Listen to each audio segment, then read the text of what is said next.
"Son, I'm very sick and I'm asking you to listen to me," said the father with a hoarse voice. Jorge was laying in a hospital bed, and even though it was a VIP room, he didn't feel happy. He had been admitted recently, diagnosed with tuberculosis in its active stage. It was a rather dangerous disease, as it often had a fatal outcome. In this day and age, it happened rarely due to vaccination, but Jorge, like all members of his community, wasn't vaccinated. "I'm listening, Dad," Floro replied. "As you've probably understood, I have a terminal illness," began the father, then started coughing. "It can be treated, but the doctors said I'm at." Jorge couldn't finish his sentence, another coughing fit overcame him. When he struggled like this, it was necessary to call a nurse urgently for an injection, which Floro did. After a few minutes, his father could speak again. "Take your time," the caring young man whispered hurriedly, covering his father's hand with his palm. "So, in the early stages, pills and antibiotics can still help. But I'm already old, Floro, and these medications won't help me. Most likely, they will suggest surgery, but, that's not my choice. So listen to me carefully now."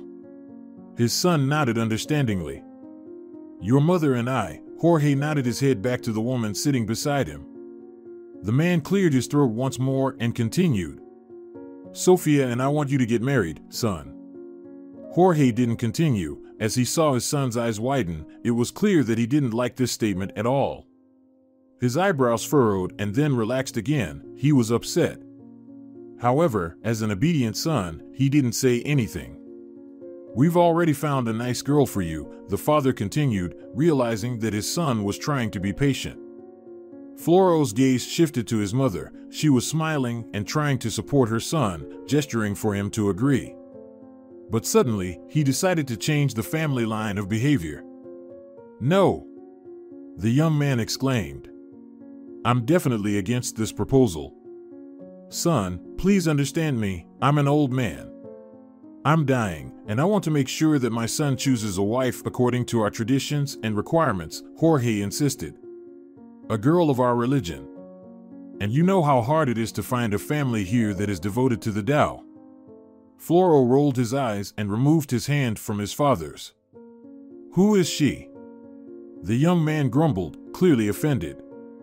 "This girl was born in the same village where your mother and I came from." "So, she's poor?" Floro blurted out, not hiding his dismay. Of course, he wasn't a snob, even though he lived in an affluent family. He had been raised quite well and never judged people based on their appearance or wealth. He had a good attitude towards the less fortunate, and he followed the requirements of the family's religion. However, he didn't want to marry someone poor because, with rare exceptions, they were unattractive and unintelligent. That was his personal bias. "Don't refer to your future wife like that. What kind of upbringing is this? Don't you respect your father?" Jorge sternly replied. "Jorge!" Sophia exclaimed, addressing her husband. Jorge slowly turned to his wife. "And what? Am I not right? He has no right to speak about the girl I've found for him like that." Jorge had another coughing fit and could no longer speak. Sophia looked sympathetically at her sick husband and hoped that their son would fulfill his last wish. "Darling, are you busy?"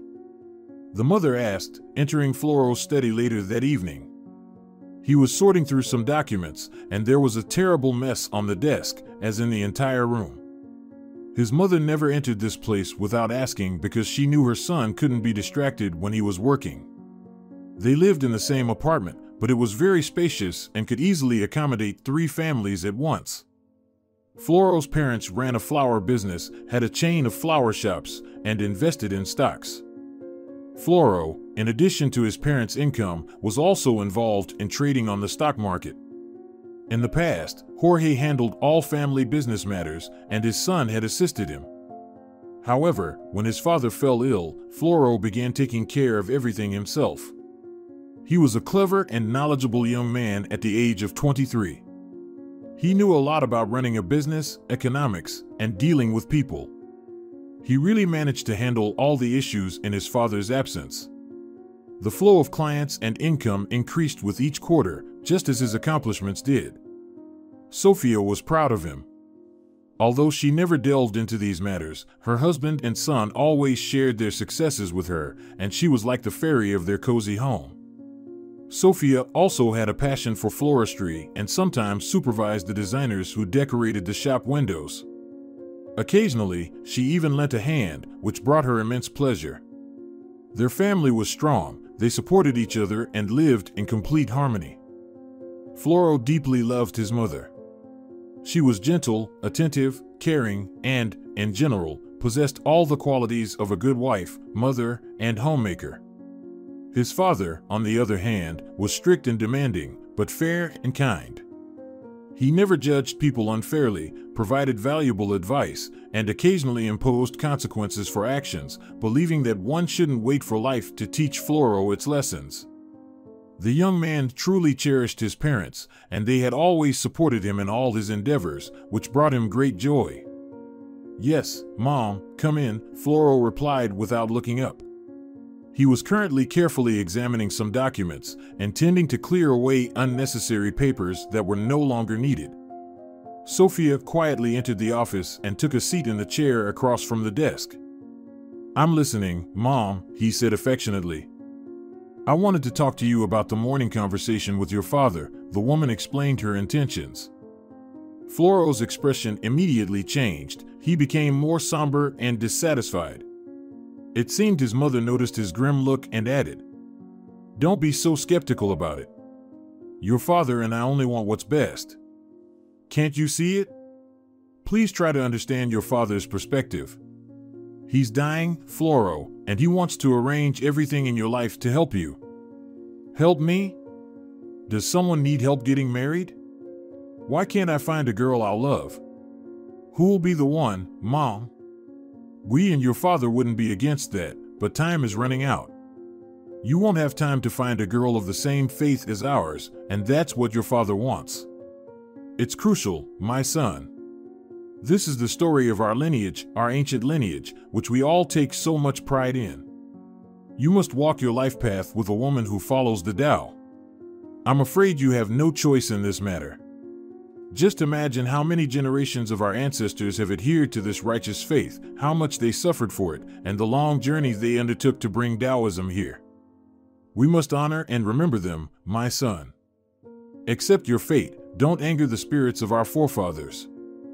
"Well, what if I don't want to continue this? Why do I have to adhere to this religion? Maybe I'm an atheist or an agnostic." Floro responded fervently. His mother was taken aback. "What are you saying?" she exclaimed in astonishment. "Floro, I don't recognize you. You want to renounce our faith, which your father and I have carried through so many generations? The faith in which we raised and nurtured you, our only son, our heir." "Maybe," the son muttered. "All right then," Sophia said sternly, changing her tone to one that her quiet and kind-hearted son had never heard from her before. "Your father didn't marry me for love either, but as you can see, we've grown to love each other. You will marry this girl because that's the rule. And if you want to be part of our family, our large family," she added threateningly, "then you'll have to accept it." With those words, she rose from the chair and headed towards the room's exit. "If I had a choice, I wouldn't have been born into your family," the son bitterly whispered, but the woman heard it. She sadly slumped her shoulders but said nothing more. It was painful for her that Floro couldn't understand how important this was for both her and Jorge. Everything had been so good, and this idyllic life would continue as long as Floro became more understanding. "Oh, gods, save my husband's life, let him live more. Let him recover from his severe illness, I'm begging you." The woman prayed in her customary appeal to her gods. Throughout the night, she had been praying, counting her beads, cleansing her soul, and trying to reach out to the divine, and with the first rays of the sun, she felt much better. "Son, there's something I need to tell you," Sophia declared during breakfast. "What is it?" Floro grumbled as he crunched on his cereal. "Your father's condition has worsened, and he needs urgent surgery to remove part of his lungs," the woman sadly informed him. We've decided that we need to increase the chances of success, so we intend to go to Germany. They have the best clinic in Europe. Many severe patients have been cured there, so your father and I are hoping for a favorable outcome, and we want to secure your support." Floro listened attentively to his mother. This plan did seem promising. Germany indeed had some of the most advanced medical technologies in the world. However, what kind of support were they expecting from him? Financial? The family was financially stable. Of course, his parents expected him, Floro, to fulfill their request and to get married as soon as possible. "I understand you're talking about the same thing?" the young man asked his mother. "And what do you think, my son?" Sophia asked. "I suppose I will have to get married after all." The woman frowned, but there was a motherly tenderness in her gaze. "Yes, my son. If you respect and love your father, you will do it. Am I right?" Floro pondered for a moment and nodded. He knew he couldn't go against his father's wishes, especially since his father was on the verge of death. The young man loved his father, and if getting married was what it took to ease his father's mind, he would do it. "So, when will I meet my bride?" the young man asked, rising from his chair. "The engagement ceremony is in 3 days. At the ceremony, the girl's father will give his traditional consent to the wedding.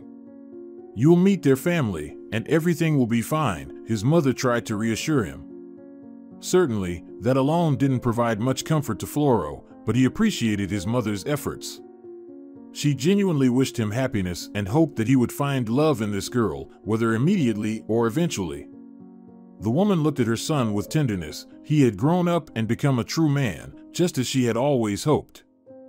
Sophia herself had lived in poverty, and she had been married to a simple, poor boy from the same village, her beloved Jorge. But they managed to live well, moved to the city, had a son, and lived happily. She couldn't believe that all of this could come crashing down in an instant. All the dreams of growing old together might vanish into the abyss. But life was unpredictable, nothing was eternal. It was only by experiencing this that we found immortality. She believed in the Tao, her husband believed in the Tao. They would be immortal because they knew the truth. This knowledge warmed her soul and supported her in the most difficult moments when it seemed that nothing could lift her from the depths. The Tao was eternal, but they were not. "Son, I'm glad you listened to my will," Jorge said over the phone. "Dad, what are the chances of the surgery's success?" His son redirected the conversation. He fell silent. That was unlikely to be a good sign. At best, they'll remove a part of one lung, the diseased part. Then there will be a transplant. I'll be able to live a normal life. I didn't want this surgery, you know, but your mother. She insisted, and I couldn't resist. The son didn't respond. He didn't know how to support someone facing such a risky operation. Jorge was on the brink of life and death, and loved ones could only watch courageously as he suffered and try to alleviate that suffering. "Will you be at the engagement ceremony?" he finally asked. "Yes, for now, I can still do it." "So, I won't leave you and your mother there," Jorge tried to make a joke. The day of the engagement arrived, and the bride's family warmly welcomed their honored guests. The journey to the village involved multiple transfers and a subsequent 2-hour ride in a comfortable taxi, making it long and tiring. However, Jorge, who had been pumped with various medications beforehand, managed to hold up well. The girl's family bore the surname Santos and hailed from an ancient lineage. Like the Floro family, they had moved many years ago. The girl's family was small: parents, a daughter, and a son, all of whom were Floro's peers. They also lived with their grandmother, who had already passed her 90th year. 2 families gathered in a large gazebo. The bride's parents, though poor, were highly intelligent people. They had prepared a delicious feast themselves and engaged their guests in interesting conversations. Jorge and Sophia were very pleased with their future in-laws, but, of course, they couldn't ignore the poverty in which they lived. The wooden house, with some planks already rotten in places, appeared to be leaning here and there. The windows were wooden and, of course, let in the cold and moisture. They didn't even have a gas supply, and the electricity was sporadic, so they still used candles. The main source of warmth was a stove, which occupied a good half of the largest room in the house. Above the stove was a large and warm sleeping area where the elderly grandmother slept. It looked quite charming and environmentally friendly, but the people living in such conditions lacked many things. While technology advanced, humanity had already created computers, the internet, and even approached the creation of artificial intelligence. In this house, they didn't even have basic cell phones. Finally, the bride herself appeared, dressed in a red national costume adorned with exquisite golden embroidery. That's where the beauty in her appearance ended. Floro was simply in shock. He had expected all sorts of things, but not this. His future wife wasn't just unattractive, she was hideous, like an ugly toad. She had thin, short hair, very narrow, dark eyes almost hidden by puffy cheeks, and countless freckles that looked more like warts covered her entire face. No, he definitely did not want such a wife for himself. Not that Floro judged people solely based on their appearance. However, in this case, there were no suitable words. From an objective standpoint, if I make an effort and try to be objective, Floro thought desperately, physical beauty is an important factor in choosing a spouse, because otherwise, we won't have beautiful children. And those horrible freckles. Maybe it's some kind of genetic condition. There were only downsides visible in the girl. No matter how hard the young man tried, he couldn't find a single positive trait. Maybe she's at least intelligent and educated? She may not be beautiful, but her inner world could be beautiful, the guy desperately reassured himself. However, Floro's hopes of finding anything interesting about her were fading with each passing minute. Nevertheless, he decided to give it a try. "What do you do, ma'am? May I know your name?" Floro asked politely with a smile. "Marcella," the girl introduced herself. "My name is Marcella." Floro was slightly surprised by this name. "I mostly do handicrafts," the girl began and hesitated, fell silent, and looked at her mother with a very strange pleading gaze, as if she didn't know what to say. "And I read a lot, I have many useful books," she added. "What do you prefer? Classics, or maybe you study the works of our respected philosophers?" Floro continued to ask her enthusiastically. "Oh, the bride began shyly and faltered. She glanced meaningfully at her mother again. At this point, the bride's father intervened, apparently to cover up the awkward pause. "I think the young people have now been introduced to each other. I consent to this marriage," Jorge solemnly nodded, agreeing with his future relative's words. Marcella stood up, folded her hands in a grateful gesture, bowed to everyone, and left, leaving behind a sharp floral scent. Floro felt utterly disappointed. What did he really expect, after all? Now the idea of marrying this plain girl seemed horrifying to him. She clearly lied to him about the books. It was evident because an enthusiastic person could talk a lot about literature in just a few minutes. Of course, it was possible that she was just shy, but Floro was firmly convinced that this girl was only suitable for washing dishes. He didn't want a wife like her, utterly unpromising, who would just cater to her husband. The thought of what she would do made him shudder with disgust. She was unattractive, self-conscious, and clearly poorly educated. These were qualities that Floro definitely did not want in his future spouse. Damn it! Let others deal with such girls, he fumed internally. Obviously, many fanatics would probably appreciate her, but not him. He was looking for a beautiful, independent girl with her own views and principles. But now he had no other choice but to get married. Clearly, both families benefited from this marriage. Marcella's parents would successfully marry off their plain daughter through this union. Floro's parents would find happiness and peace for their son, who would marry a girl of their faith. And Floro understood that he was deeply entangled in all of this. Rejecting his family was not an option, otherwise, they would disown him. He comforted himself with the fact that, despite the orthodoxy of their community, divorce had not been abolished in their country. He would have to get married. What else could he do? But later, after some time, he would definitely divorce her.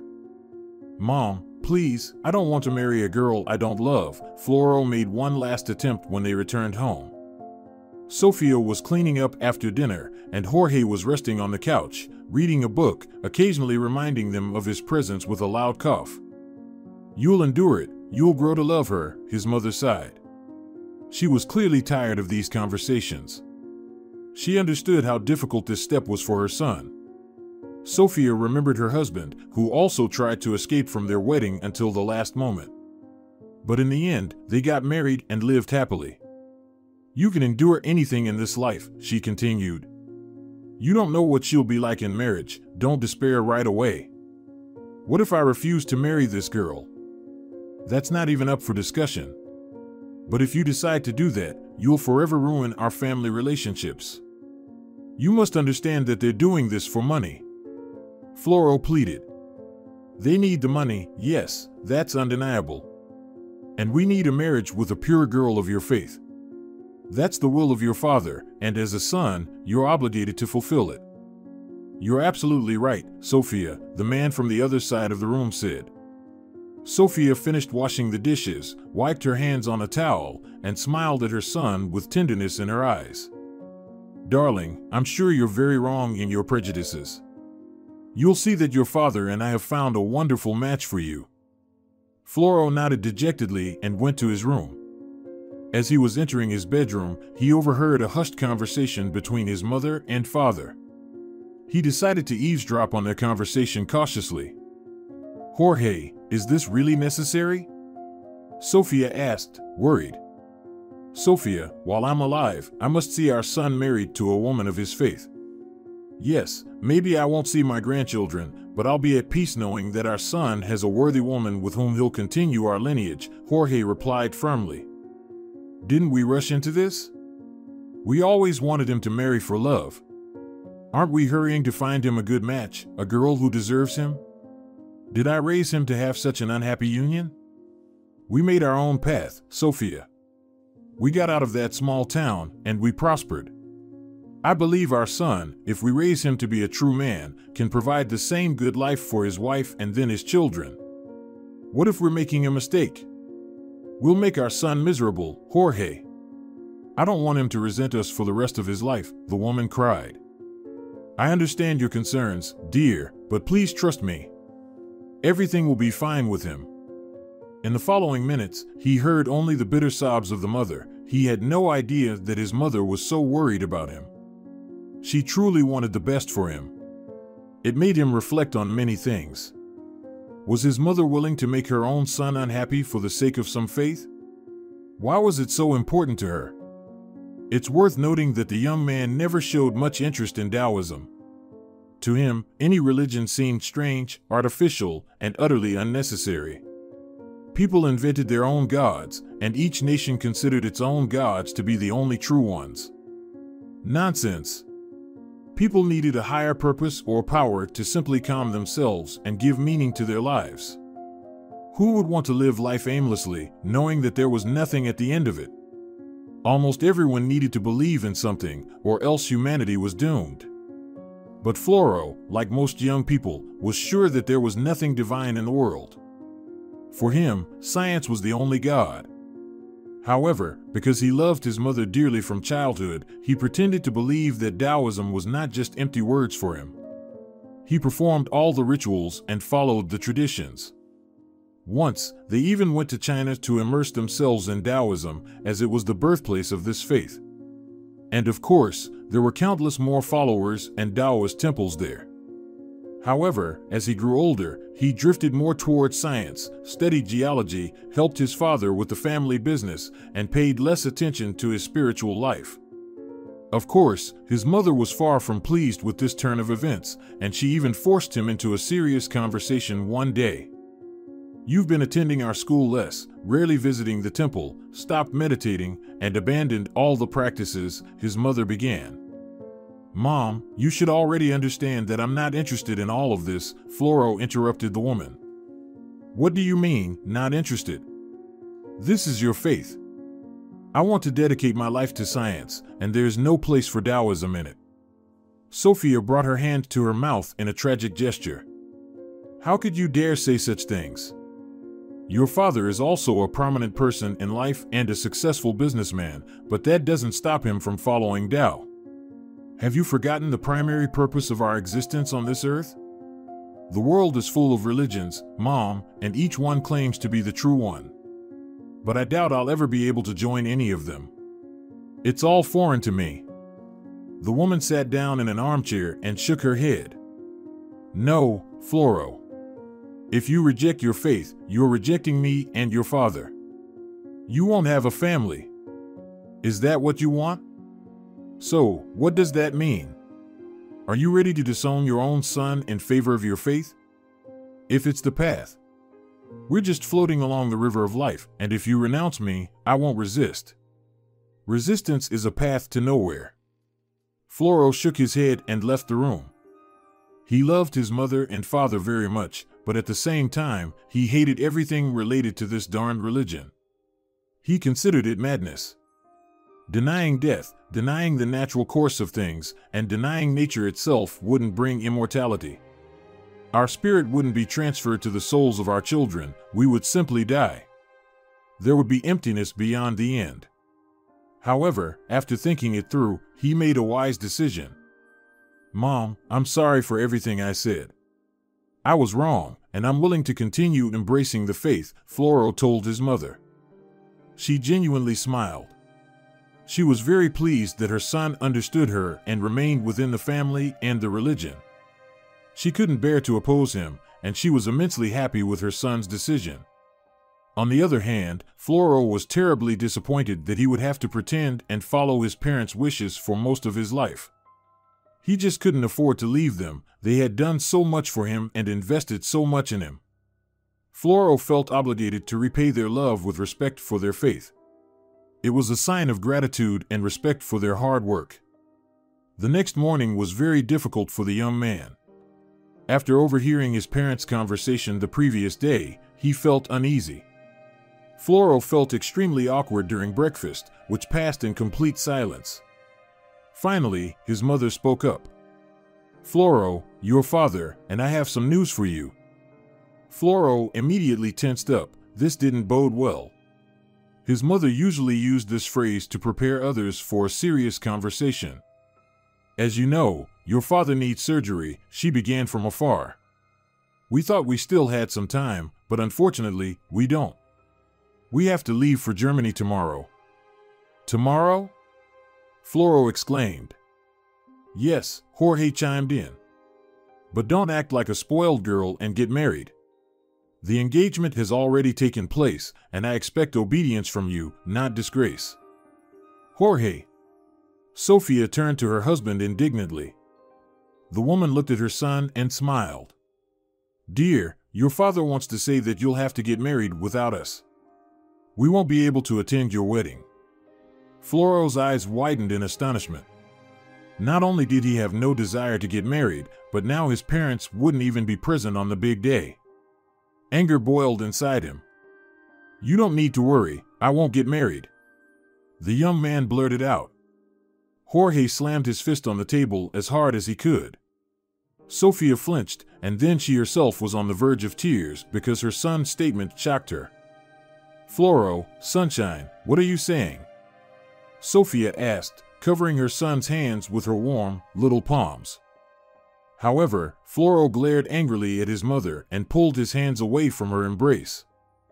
I don't want to marry Marcella, I find her repulsive, he explained. I don't care whether you want it or not, his father muttered through clenched teeth. You are my son, and you will obey my will if you don't want to lose that role. Fine. So, you're not my family anymore, I'm leaving. Floro replied just as harshly, got up from the table, and began packing his things. Floro, stop. His mother yelled after him. She was about to run after her son, but Jorge grabbed her hand. Don't do it, dear. He's made his choice, and we shouldn't interfere. Tears welled up in the mother's eyes. She didn't want things to turn out this way. Sophia had actually tried to avoid a conflict, but Jorge ruined it. Whether it was the illness affecting him or his character, Jorge was strict with his son, and he could sometimes say very hurtful things. But it was always the truth. Although it was difficult for Sofia to admit it, her husband was right this time too. Floro was born into their family, which meant he should follow their traditions. However, he had grown up and had the right to decide what to do. The main idea of Taoism was to go with the flow and not resist. If Floro had decided to leave, so be it. With a bag slung over his shoulder, Floro aimlessly wandered around the neighborhood, reflecting on what had just happened. It felt as if the whole world had suddenly turned against him. It was so unfair. Was he to blame for being born into this family? Of course not. But they provided for him and gave him a good education. No, was he indebted to them, or had he gone against his parents' will? "Sancho, can I stay at your place tonight?" Floro asked. "Sure, no problem. Just buy some food to munch on," his friend replied. Floro fulfilled his friend's request, purchasing a variety of snacks. However, despite it being lunchtime, his appetite was completely absent. He couldn't eat with so much on his mind. Upon arriving at the designated address, Floro climbed the stairs and rang the doorbell, which opened after a few seconds. "Come in, Floro," his friend invited him. Sancho's apartment was much more modest, but he rented it all by himself. There were no parents, no rules, no religion. It was absolute and tranquil solitude. The hallway was quite small, just like the single room in the apartment. However, everything was cozily arranged. Floro walked into the room and sat on the couch. His friend wandered around the apartment, closed the door, and put the kettle on. "What's up? Will you tell me what's going on?" Sancho asked straightforwardly, sitting down across from his friend. He didn't excel at tact in conversations. He always got straight to the point. On one hand, it was a good quality, but on the other hand, it could be very hurtful. For example, if you asked him how he liked his new jacket, he might reply, "To be honest, not very much, it looks weird." It could be quite offensive, but Floro knew that he'd rather have the bitter truth than sweet lies. "I have a problem with my parents," Floro replied with a sigh. He always liked to start conversations indirectly to prepare his interlocutor for the upcoming dialogue. He inherited this trait from his mother. "Do they finally want you to move out?" Sancho guessed, attempting to make a joke. Floro was silent. He didn't know how to tell his friend about his concerns. Floro and Sancho had been friends since childhood, but their paths diverged after they finished school. Sancho pursued a career in sound engineering and dedicated his life to music. He didn't have wealthy parents like Floro, so he had to work hard for everything he achieved. Floro, on the other hand, went to university, thanks to his parents' money. He was smart enough, but not persistent enough to achieve his goals. No one even set him the goal of getting a scholarship. They simply paid for his education, and that was it. However, Floro chose his future profession himself and enjoyed studying at the university. "My father wants me to get married," Floro said sadly, lowering his head. "Why are you so sad about that?" "It's great," Sancho replied, laughing, genuinely not understanding his friend's mood. He didn't have a personal life himself. Sancho had devoted himself to his career and never thought about starting a family. He hadn't finished university yet, but he was already earning well, thanks to landing a job at a famous studio where quite wealthy artists and bloggers recorded their albums and podcasts. It was only then that it occurred to Sancho, Floro probably hadn't considered marriage either. He was focused on his studies and business, clearly not wanting to settle down so quickly. Now, Sancho's facial expression became sympathetic. "Who is the bride?" Sancho asked cautiously. "That's the thing," Floro sighed. "She's some village girl," he added dejectedly. "What? Have you fallen for the charms of some country girl already?" Sancho tried to lighten the mood with his jokes. "What does that have to do with it?" Floro snapped out of his trance. "It's not about her social status. Firstly, I really don't want a wife right now. I wanted to establish myself first, achieve everything on my own, and not rely on my parents. And secondly, can such a girl bring me happiness? She's uneducated, not attractive, and unlikely to be a good homemaker. So, have you met her already? Sancho, we were already engaged. Floro shouted. My parents decided everything for me. I didn't know your folks were so eager to marry you off to a country girl, Sancho said in bewilderment. No, they just want a girl of their faith to be my wife. And they don't care if she's beautiful or ugly, smart or not. I haven't mentioned another circumstance. Floro ignored his friend's last question and became gloomy. My father is dying. Oh, dear God! Sancho exclaimed. I'm so sorry. He wants to see me get married before he passes away, the young man continued. And unfortunately, this is the only girl they found. Well, hold on, what didn't you like about her so much? Lack of education? You can educate her. Beauty? That can be worked on too. I know, Floro pondered. I just didn't think it would happen so soon, so fast. I haven't even finished university yet. I haven't achieved anything, haven't accomplished anything, and they're already asking me to get married and have children. And, you haven't seen her, Sancho. I can tell you that. Floro told all his grievances out loud and was unexpectedly surprised by himself. He had been grappling with what was so off-putting about the situation for a long time. And now he realized it was all happening too quickly. He was only 23, everything should have been ahead of him. He wanted to marry a woman he truly loved, with whom they would be kindred spirits. He didn't care about her faith, she could be an atheist for all he cared. He just wanted real, sincere love, not a marriage that was supposed to please his father. He felt like a serf who had been forced into marriage. Tell me, Sancho, why is it so unfair? He asked after a long silence. I understand that they're marrying this girl off, not so much for you but for the money, Sancho cautiously remarked. Well, of course, Floro sadly confirmed. All right, let's not despair, I'll help you. I have a good plan. Maybe it will work, Sancho declared. Floro perked up and leaned closer to his friend. He wanted to hear this brilliant scheme. Sancho always had a way of getting out of tight spots. Back in school, they once threw a desk out of the window, and Sancho managed to pin the blame on the principal and the teacher. But that was a completely different story. Listening carefully to his friend's ingenious plan, Floro understood that he would do everything Sancho came up with. It seemed like a genuinely good way out. When Floro returned home the next day, his parents were gone. He felt abandoned. Did he even have the right to be here anymore? Just the day before, he had declared that he wanted nothing to do with this family. The young man decided to make a phone call, just one to his mother. Mom, Floro began. I'm so sorry for what I said this morning. I'm really ashamed of those words. I love you and Dad, and I'm ready to get married, he stated. Floro! Sophia exclaimed excitedly. He heard sobs on the other end of the line. I was so worried when you didn't come.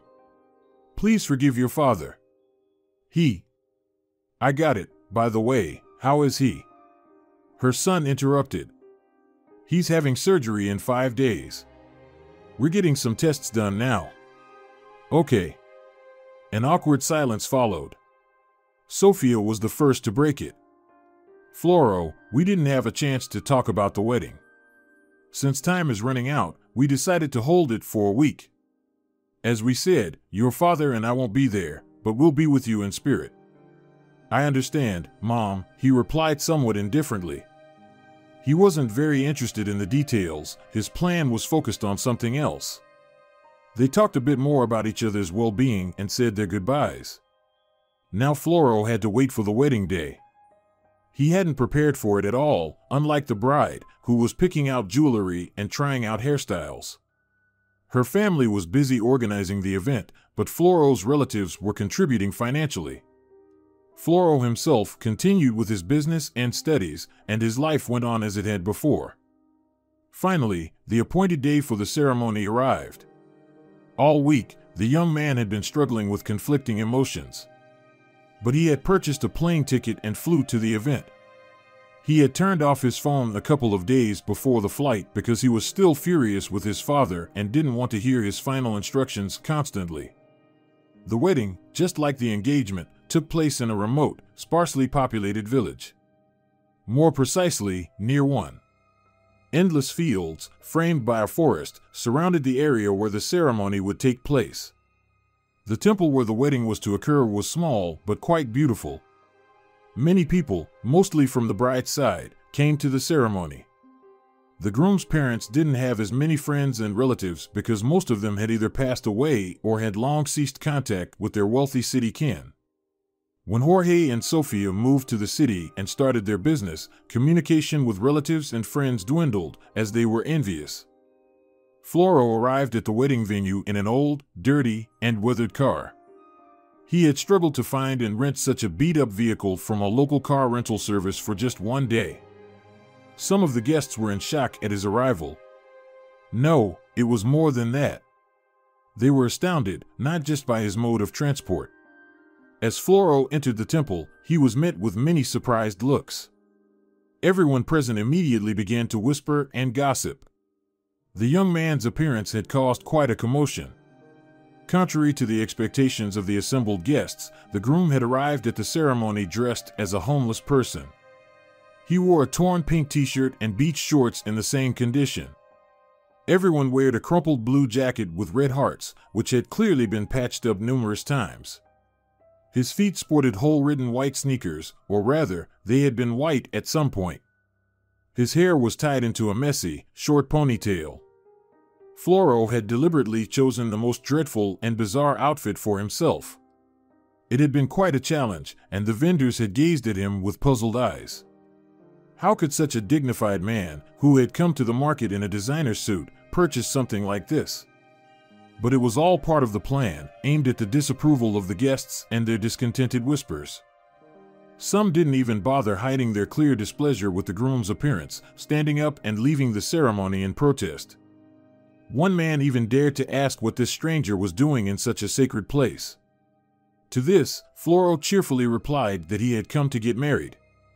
Sancho, the mastermind behind this brilliant plan, was observing the entire spectacle.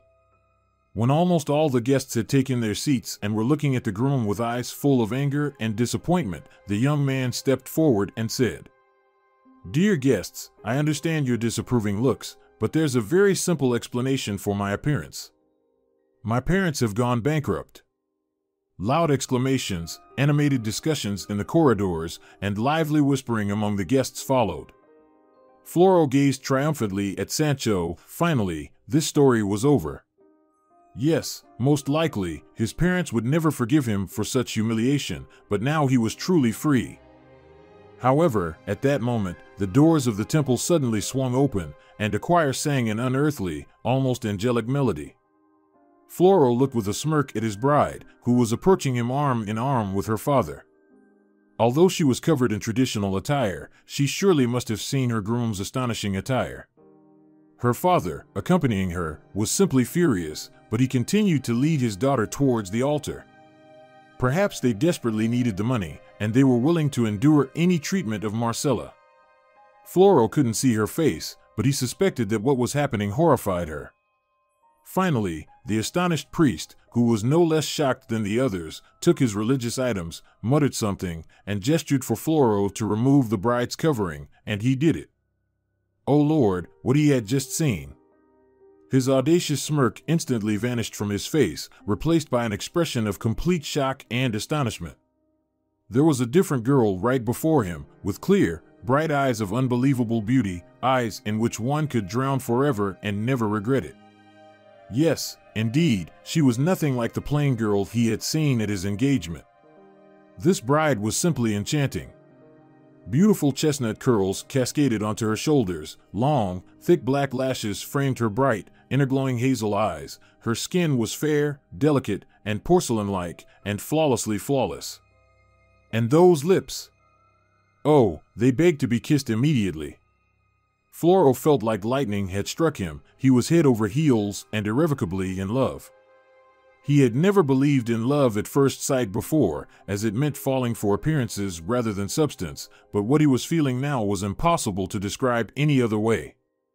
And now, this most wonderful, most enchanting angelic face was looking at him, her brow furrowed, with frightened, sad eyes like those of a wounded deer. It was only then that the young man suddenly realized how he must have looked right now. Oh God! Like a circus clown. He felt terribly, terribly ashamed.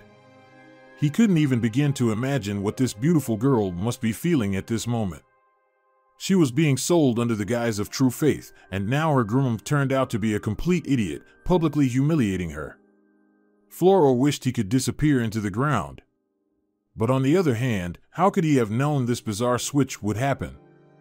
Floro simply couldn't understand how this had occurred. His brain refused to work. Had the makeup so dramatically transformed the girl? He looked at her again. She looked nothing like Marcella. Where is Marcella?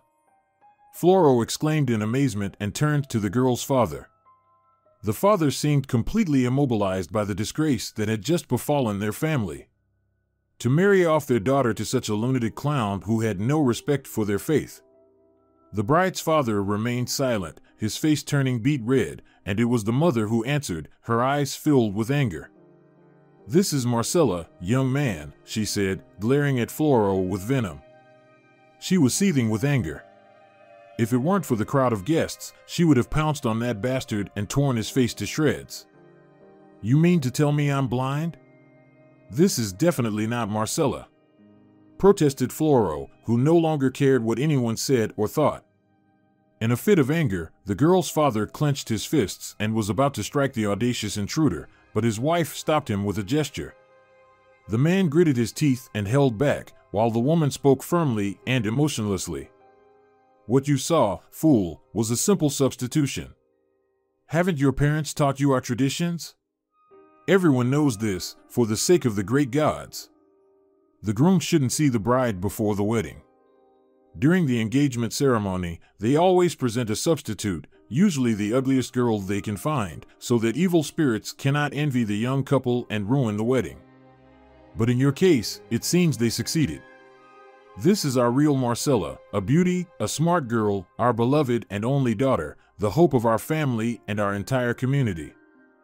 The information the young man had just received dumbfounded him. His mouth opened on its own, but his mind couldn't cope with the shock. He glanced at the bride again. There was no way. Could his parents not have told him about this fact? Well, fine, his father. But his mother? She could have at least hinted at what to expect. If he had known that at the engagement, the bride would be a fake, and the worst they could find at that, it would have been easier for him to accept his future. "Are you really their daughter?" The young man decided to clarify with the unwitting instigator of this confusion. The girl just nodded, modestly lowering her eyes. It seemed her parents had raised her in the strictest traditions. Realizing that not all was lost and that the real Marcella, his intended bride, was indeed an unearthly beauty, the one he had just fallen head over heels for, Floro decided to come to his senses and, nevertheless, get married. Of course, he still didn't know what kind of person his future wife was, but now he didn't care. He only wanted one thing, for her to become his wife as soon as possible. "May I have your attention, please?" he announced loudly to all those present at the ceremony. "Despite our family circumstances, I am ready to keep my word and marry Marcella." The room erupted in an incredible commotion. Everyone was now discussing the groom's decision. Wait, didn't he plan to get married? Why did they even come here? What kind of circus are they putting on in such a sacred place? "You may proceed," Floro turned to the priest, but he had vanished. Where did he go? Floro wondered. What was so urgent for him at this crucial moment? But just as Floro was about to go and sort out the entire mess and find the escaped celestial servant, the priest reappeared. "You have created quite a spectacle, not a sacred ceremony. I am leaving immediately." Besides, your worthless parents just called me. Your father's condition has worsened, and they are canceling this engagement." The priest announced it angrily, removing his ceremonial attire. He pointed his finger at Floro, muttered something incomprehensible, and dramatically walked out of the temple. The others followed him. Soon, the hall was nearly empty. The young man looked around in complete confusion, first at the priest, then at the girl and her parents. He had just found the love of his life, and everything was falling apart like a house of cards. Now, this really did resemble a circus, and not a good one at that. Floro looked at his friend, hoping for support, but his friend simply shrugged and wore a bewildered expression. This turn of fate was nowhere in their grand plan. "Marcella, come here, we're leaving," the bride's father commanded. On the engagement day, he didn't look so strict, Floro noted to himself. The girl obediently turned to follow her parents, but Floro grabbed her hand. Looking directly into the head of the family's eyes, he firmly declared, "No, she's not going anywhere. I am the lawful groom, and my word stands. The wedding will take place today, whether you like it or not." "Young man," the father laughed, "I really don't understand you, nor your family. First, you come to a sacred ceremony in clownish attire, insulting our faith and our family. You claim that your family is ruined and show complete disregard for everything we hold dear. Then your father calls, saying nothing about financial ruin but breaking off the engagement. And now you're claiming my daughter again? And now are you threatening me? We're engaged, so you have agreed." Floro countered without blinking an eye. "I will marry her, and that's final. You're to blame yourselves. You tricked me with that ridiculous substitute. Won't it ever dawn on you that my generation couldn't care less about all these religious superstitions? Of course, there wouldn't have been a circus if I had seen the real Marcella from the start. But now I insist that I have the lawful right to your daughter. What will you say to that? How dare you, scoundrel?" The father hissed, striking Floro in the face with all his might. The force of the blow knocked Floro down, causing him to release his bride-to-be. Blood began to flow from his nose, and a huge bruise appeared beneath his eye. "David!" the wife of the head of the family exclaimed. Floro got up, wiped the blood from his face with his sleeve, and retaliated against the insufferable intruder in kind. The woman screamed, and their daughter stood still like a statue in her lavish attire. A few of the men present tried to break up the fight, but they couldn't succeed. Finally, Sancho and another burly local managed to separate the unsuccessful groom and his future father-in-law. "What are you doing, you fool?" Sancho whispered. "Fear the gods, you wicked one," the arriving priest yelled, having heard the commotion in the temple. "To create such a disturbance in this holy place. You will never attain enlightenment, you will never find the way. Leave this place now and never return." He spat contemptuously at Floro's feet. The priest took his prayer beads and began muttering something to himself. Evidently, he was cursing the entire family of the impious groom. Floro looked around. In the temple hall, there were only him and Sancho. The bride's family had also disappeared while the priest was covering him, Floro, in shame. All the guests had left as well. He truly had ruined everything, and he alone was to blame.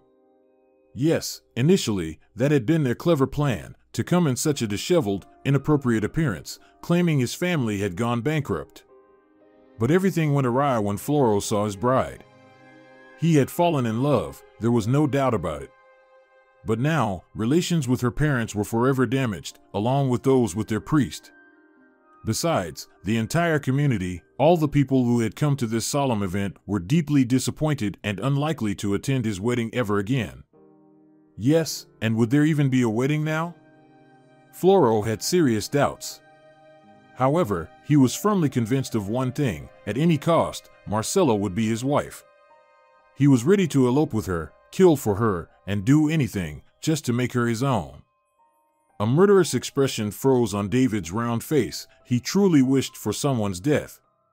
To disgrace his daughter, his family, and his religion like this. Who would take this spoiled merchandise as a wife now? And where could they find another suitable groom? No, this scoundrel and his family would not get away with this.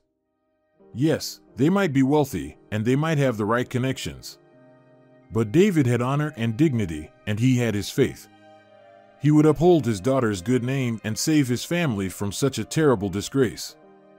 The father dragged his subdued daughter along, who looked around with innocent, tear-filled eyes. The mother walked beside them, showering curses upon the rich and worthless family. As they left the temple, Floro chased after them. "Floro, stop! What are you doing again?" Sancho shouted, trying to catch up with his friend. In this way, they almost caught up with the retreating Santos. David, upon hearing their footsteps behind him, turned around angrily. His eyes blazed with furious rage. "We need to talk," Floro said. The man told his family to wait for him here, and they walked a considerable distance away, closer to the dilapidated building that Floro had rented. Sancho remained vigilant, ready to intervene if things went south, much like in the temple. "What else do you want to talk about, buddy?" David asked sternly. "You understand perfectly well what? I want to marry your daughter, and I will do whatever it takes to win her over." "Well, I can congratulate you on that.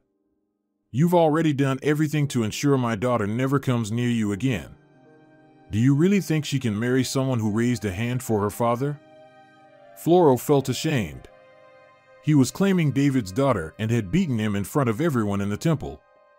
Sure, David had started it, but there was no denying it, Floro fully deserved that slap.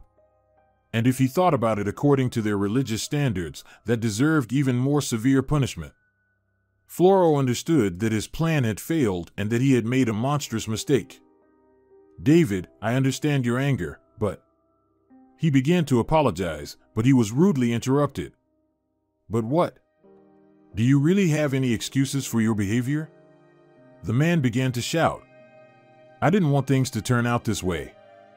Please, understand. You deceived me. There was a completely different girl at the engagement ceremony. And you've adequately explained, you fool, why that happened. Besides, you're utterly unworthy of my Marcella. You don't understand what duty is, and you only love physical beauty, a person's outer shell. The whole point of our engagement is to see the inner beauty, but you didn't get it." David retorted. "Yes, but how was I supposed to see Marcella's inner beauty if I never even saw her once?" Floro calmly replied to his opponent, restraining himself as much as possible. "This tradition, as you put it, is also yours, whether you like it or not," Marcella's father replied. "If you remember, your parents raised you in the ways of Taoism," David pointedly remarked. "Though, as I can see, they didn't succeed at it," he added bitterly. "My parents forced me into this marriage. I didn't want it. And I don't follow any Taoism. I'm a future scholar. I don't care about any religion whatsoever." Young Floro exclaimed passionately. The man felt so insulted that his eyes almost popped out of their sockets. He looked at the audacious youngster and hissed through clenched teeth, pointing his finger threateningly. "You will never become my son-in-law. I won't allow it. You and your family disgust me. You've disgraced our family, and you will pay for it. I will never let my daughter marry you. Goodbye." With these words, the man turned and walked towards his family, leaving the two young men in complete shock. "I didn't quite catch that. Did he just say he won't give me his daughter?" Floro slowly uttered. "What did you expect, buddy?" Sancho marveled. "This isn't child's play, Floro. And things don't always go as we want," he added with disappointment, then turned towards his car. Floro silently watched him go. He hadn't fully recovered from everything that had happened today, and now his friend was mad at him. "Why?" He caught up with him and stopped him. "Sancho, what's the matter?" the groom asked in surprise. His friend looked at him disappointedly. "Don't you really get it?" Sancho asked.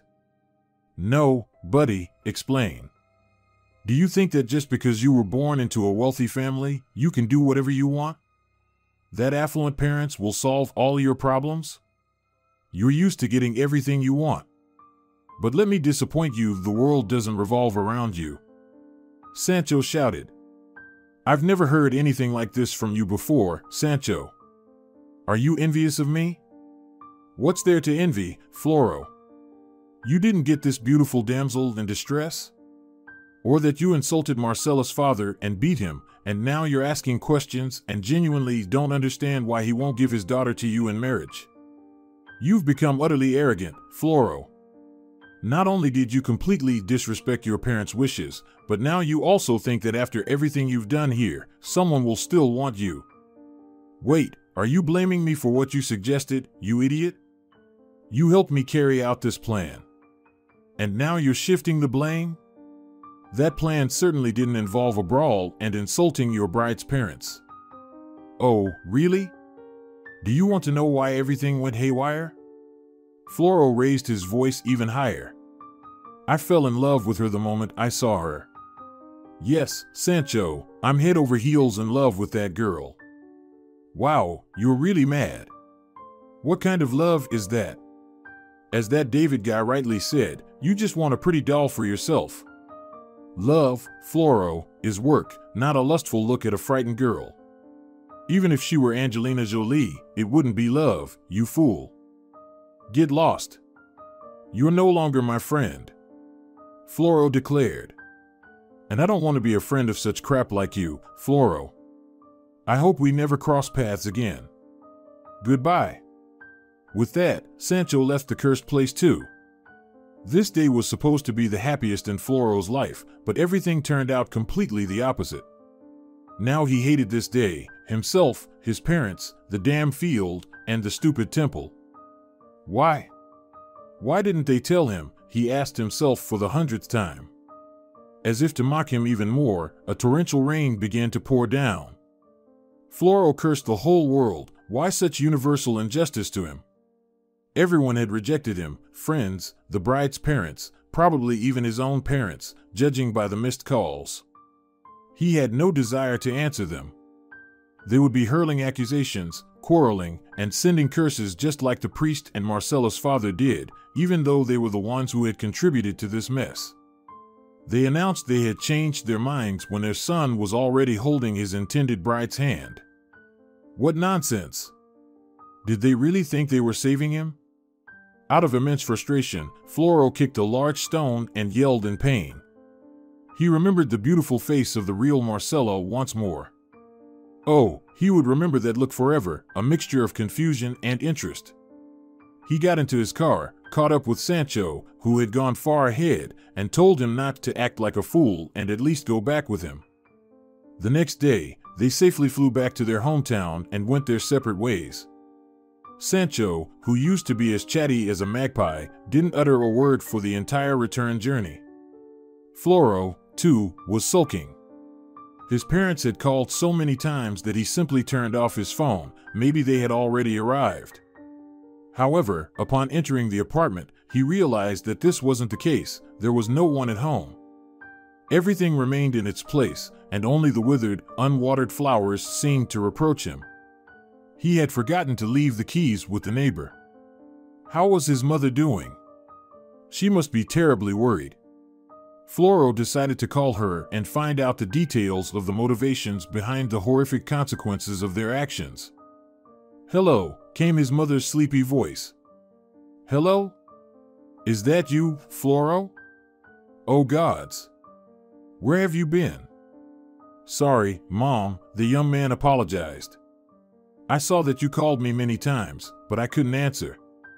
His mother tried to say something, but Floro interrupted her. "Mom, the priest interrupted the wedding after your call. Tell me, why did Dad do that? Your father has come to his senses and no longer wants to marry you to that poor girl. Now we have time again, and we can find a more suitable bride for you." "No, Mom," her son replied firmly. "That's not how things are done. You forced me to get married and then suddenly decided to break it off? You're playing with other people's feelings. Just imagine what it was like for Marcella's parents. They won't recover from such shame. Something makes me think you care too much about their feelings, son." 2 days ago, you didn't want to get married at all. Everything has changed, Mom. This Marcella. She must be mine. Oh, my dear. How can we trust you young people after all this? Today it's I won't get married for anything, and tomorrow it's the love of my life. So you'll do as your father says. Obviously, you're still too young to make the right decision on your own. Fine, we'll talk later. But, Mom. But she had already hung up. Floro, for the umpteenth time in the past few days, felt disappointed in his once respected parents. It hurt him deeply that his mother didn't understand. Not because his parents had set conditions and almost threatened him, but because he simply couldn't comprehend their motives and actions anymore. They had been pushing him to get married, and now, conversely, they didn't want it. Damn it! Floro slumped onto the couch and covered his face with his hands. He didn't know what to do next or how to go on living. His friend had turned away from him, his family was against him, and the bride's parents wanted nothing to do with him anymore. Floro constantly pondered how he could reunite with his beloved. Should he have apologized again? Have got down on his knees and begged for forgiveness? That was unlikely to bring any results. Maybe he should try talking to Marcella herself? Now that was an idea. During the ceremony, Floro thought she had looked at him with interest. However, maybe she looked at everyone that way. Nevertheless, he needed to make sure. What if she reciprocated his feelings? But how could he put this plan into action? If he walked into their house through the front door, they would clearly not be very welcoming. Nevertheless, Floro decided to take the risk. I should already be on the airline's VIP list, he thought with a smirk as he booked another ticket for the all-too-familiar flight. Now he needed to prepare properly for his meeting with his beloved. He rushed to the mall, bought a new suit, a basket of gourmet sweets, expensive perfume for Marcella, and various other nice little things. Now all that remained were the flowers. He didn't want to go to his regular florist, and his parents to be informed of his whereabouts. More questions, annoying phone calls, why, what, oh, what a nightmare. His father, their family's religion, the Tao path, he was sick and tired of it all. Do you want a bouquet of rainbow roses? Asked the girl in the flower shop, smiling politely. Yes, exactly. Floro replied happily. Rainbow roses were considered the most beautiful, rare, and prestigious. Floro hoped that Marcella would appreciate this gift. The cashier brought out the card machine.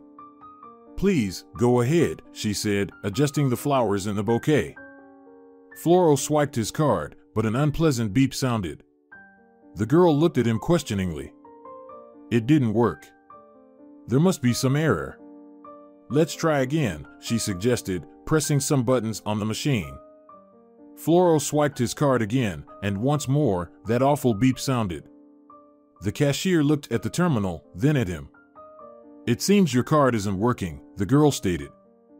That can't be. I used it just a few minutes ago at the candy store, and it worked fine, protested the young man. Young man, I don't know what happened to your card, but you should check it. We don't have any issues with our terminal. I just served other customers, and everything went through successfully, said the dissatisfied cashier as she placed the bouquet of roses back into the glass display. The guy couldn't understand why this had happened. Just a few minutes ago. And then it dawned on him. His accounts had been frozen, and it was none other than his own father who had done it.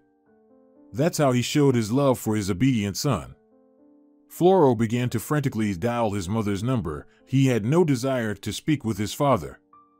Unfortunately, his father answered the call. What? Daddy's money ran out? Jorge sneered. Why did you freeze the accounts? Floro asked calmly, not succumbing to provocation. Have you become so audacious, my son? Do you think you can just ignore calls and spend all my money? It was only when I decided to block your card that you finally bothered to call. Your money? It's my money too. Haven't I worked for the common good? All the while you were in the hospital? I worked day and night for our business.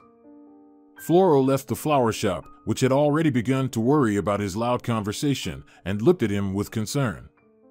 "Dear Floro, this is not our business. It's mine," his father declared. "I'm very grateful to you for deciding to support me in a difficult situation. However, I'm recovering now, which means I no longer need your help." "Then why do you need me at all?" Floro yelled in anger. "To endlessly manipulate me like a puppet? You're my son and heir. Yes, you may still be too young to understand how life works, but there will come a time when you will understand and change your perspective. For now, it's my duty as a father to guide and restrain your reckless impulses." "All right, Father," he said, putting an end to the discussion and realizing that he wouldn't achieve anything by arguing openly. "I'm ready to obey you. I see you're already speaking better, and your cough is almost gone. Did the surgery help?" he asked affectionately. "Yes, my son, thank you," Jorge said emotionally. But then he added, "But don't think you can deceive my vigilance this way. Listen to me carefully. Under no circumstances approach the Santos family again. Do you understand? If you disobey me, we'll all have huge problems. It's not about me or our religion anymore. You have deeply offended Marcela's father and their entire family with your foolishness, and he won't let that go. I understand that you've known each other for a long time?" Floro asked cautiously. "He's been my friend since childhood," his father replied. "That's why I wanted you to marry his daughter." But then, Jorge paused. "Circumstances have changed. Now I've recovered, and there's no rush with the wedding. We'll find you another good match later, as you wanted. But I love this girl." Floro cried out in despair. "You don't even know her," his father said calmly. "And we'll leave it here. What about my card?" He attempted one last time. But just like his mother, his father hung up without saying a word. Floro understood very well that now, with no funds left, it would be much harder for him to carry out his plan to win over Marcela. But giving up wasn't the style of passionate youth. He began searching through drawers, closets, and wardrobes. After an hour, he had collected about 5,000, knowing his father's habit of stashing money everywhere. Jorge had forgotten that Floro had become just as business savvy as him. So, even with a frozen account, he could navigate this situation. That should do for now, the young man thought feverishly. At least I managed to buy a ticket. Afterward, he would cash in the money from his stock market transactions. There should have been some savings too. With the determination of a smitten Floro, he quickly packed a travel bag, called a taxi, and headed to the airport. He intended to somehow find Marcela and persuade her to run away with him. The fact that the girl might not even express a desire to leave everything for him was something he hadn't considered. When he found himself on the winding, century-old road again the next day, the quick autumn twilight was already settling in. This time, Floro rented a sturdy and spacious SUV, making it much more comfortable to conquer the dreadful road. He didn't bother driving all the way to the village, but stopped in some thick bushes and hid the Jeep, almost driving into the foliage. He proceeded on foot, lightly equipped, towards Marcela's parents' house via less obvious paths. By now, the sun was nearly setting, and only faint glimmers were visible behind the treetops. On the horizon, revealed in all its grandeur, the departing sun was a giant, bright crimson ball. Floro rubbed his eyes, trying to make sure he was seeing this landscape in reality. It seemed as though the sun was sinking into a murky shroud of gray clouds gathering far above a dark strip of distant forest. It looked like a fading, bright ember. Above it, in the boundless sky that you could never see in a big city, mountains made of blue and golden clouds loomed. They flowed onto one another, broke apart, and melted like a giant kaleidoscope, repeatedly changing their surreal action. A sense of unease and even dread settled in Floro's heart. Suddenly, it seemed to him that this was not the familiar Earth, not the planet he considered his own, but an unknown and menacing world that he should stay out of unless absolutely necessary. Floro stood there, as if enchanted, for several minutes, staring at the unsettling sky. Then he shook his head, trying to shake off the obsession, and decisively marched towards the village. As he walked, he kept a careful eye out, frequently glancing around. He was afraid of encountering David or anyone else from his clan who might bring news of the uninvited guest. Some houses looked like dilapidated shacks, while others were substantial structures. There were hardly any people around, and there was no street lighting. Soon, he thought, he'd need a flashlight to discern the road in the growing darkness. Floro traversed the village almost entirely, already spotting a wide field and what seemed to be the round roof of the Datsan where the recent failed ceremony had taken place. He realized he had lost his way. Knocking on the first gate he came across at random and preparing to wait for the owner to come out so he could ask for directions, Floro abruptly recoiled in surprise. A figure that seemed to emerge almost from the ground behind the fence growled in a hoarse voice. "What do you want?" "Sir, could you please tell me which way the Santes house is?" he asked the unkempt and surly old man, who regarded the stranger with obvious disdain. "And why do you need it?" The old man grumbled. "I need to deliver a package to him," Floro lied, pointing to his backpack. The old man skeptically looked at the young man, raised his eyebrows as if marveling at his silliness, and silently pointed to the right. "You'll head all the way to the dead end in the woods, then turn left. They live on the very outskirts." Floro thanked the old man and turned to continue walking, but then he heard the creaky, elderly voice. "If I were you, I wouldn't go there, especially now," the old man croaked. "Yes, thank you," Floro mumbled nonsensically and hurried away. If he could see what the old man did afterward, he wouldn't be so optimistic. After lighting a cigarette, the old man threw it on the ground and shouted something sharply in his dialect. A boy of about 9 years old, with slanted eyes and a shabby tracksuit, rushed out of the house. After listening to the old man's instructions, he ran hastily in the same direction as the departing stranger. The old man scowled disapprovingly, and his eyes gleamed in the moonlight with an almost beastly, eerie fire. But Floro saw none of this, and minutes later, after a brisk walk, he arrived at the familiar house. The rundown building was dark, not a single window was lit, and our hero felt disheartened. Perhaps everyone is already asleep, or there's no one home, he thought. But he needed that girl. He was determined to make her his wife at all costs. Therefore, he had to try everything and explore all the options. He pushed the rickety gate, and it opened easily with an unpleasant creak. Slipping into the yard, Floro attempted to do the same with the door of the house, and once again, it was not locked. With a pounding heart, he squeezed inside and listened. The house was in complete silence. He carefully found his flashlight in his pocket and turned it on without removing it. The dim light revealed that the ground floor was empty and deserted, the stove was cold, and there were no signs of the owner's presence. Floro pondered, then followed the same path to the second floor, stopping at every creak of the floorboards and rustle. But here, too, he found nothing new. The house looked as if no one had lived there for a long time. Disappointed, the love-struck man stepped back into the yard and immediately froze in place. In a brightly lit window of the neighboring mansion, Marcella's profile was clearly visible. Like a moth to a flame, the young man with passion-filled eyes circled the yard, searching for a way to reach the coveted window. He found an opportunity a couple of minutes later. A chain-link fence that separated the neighboring properties had torn open in one spot, forming a large gap.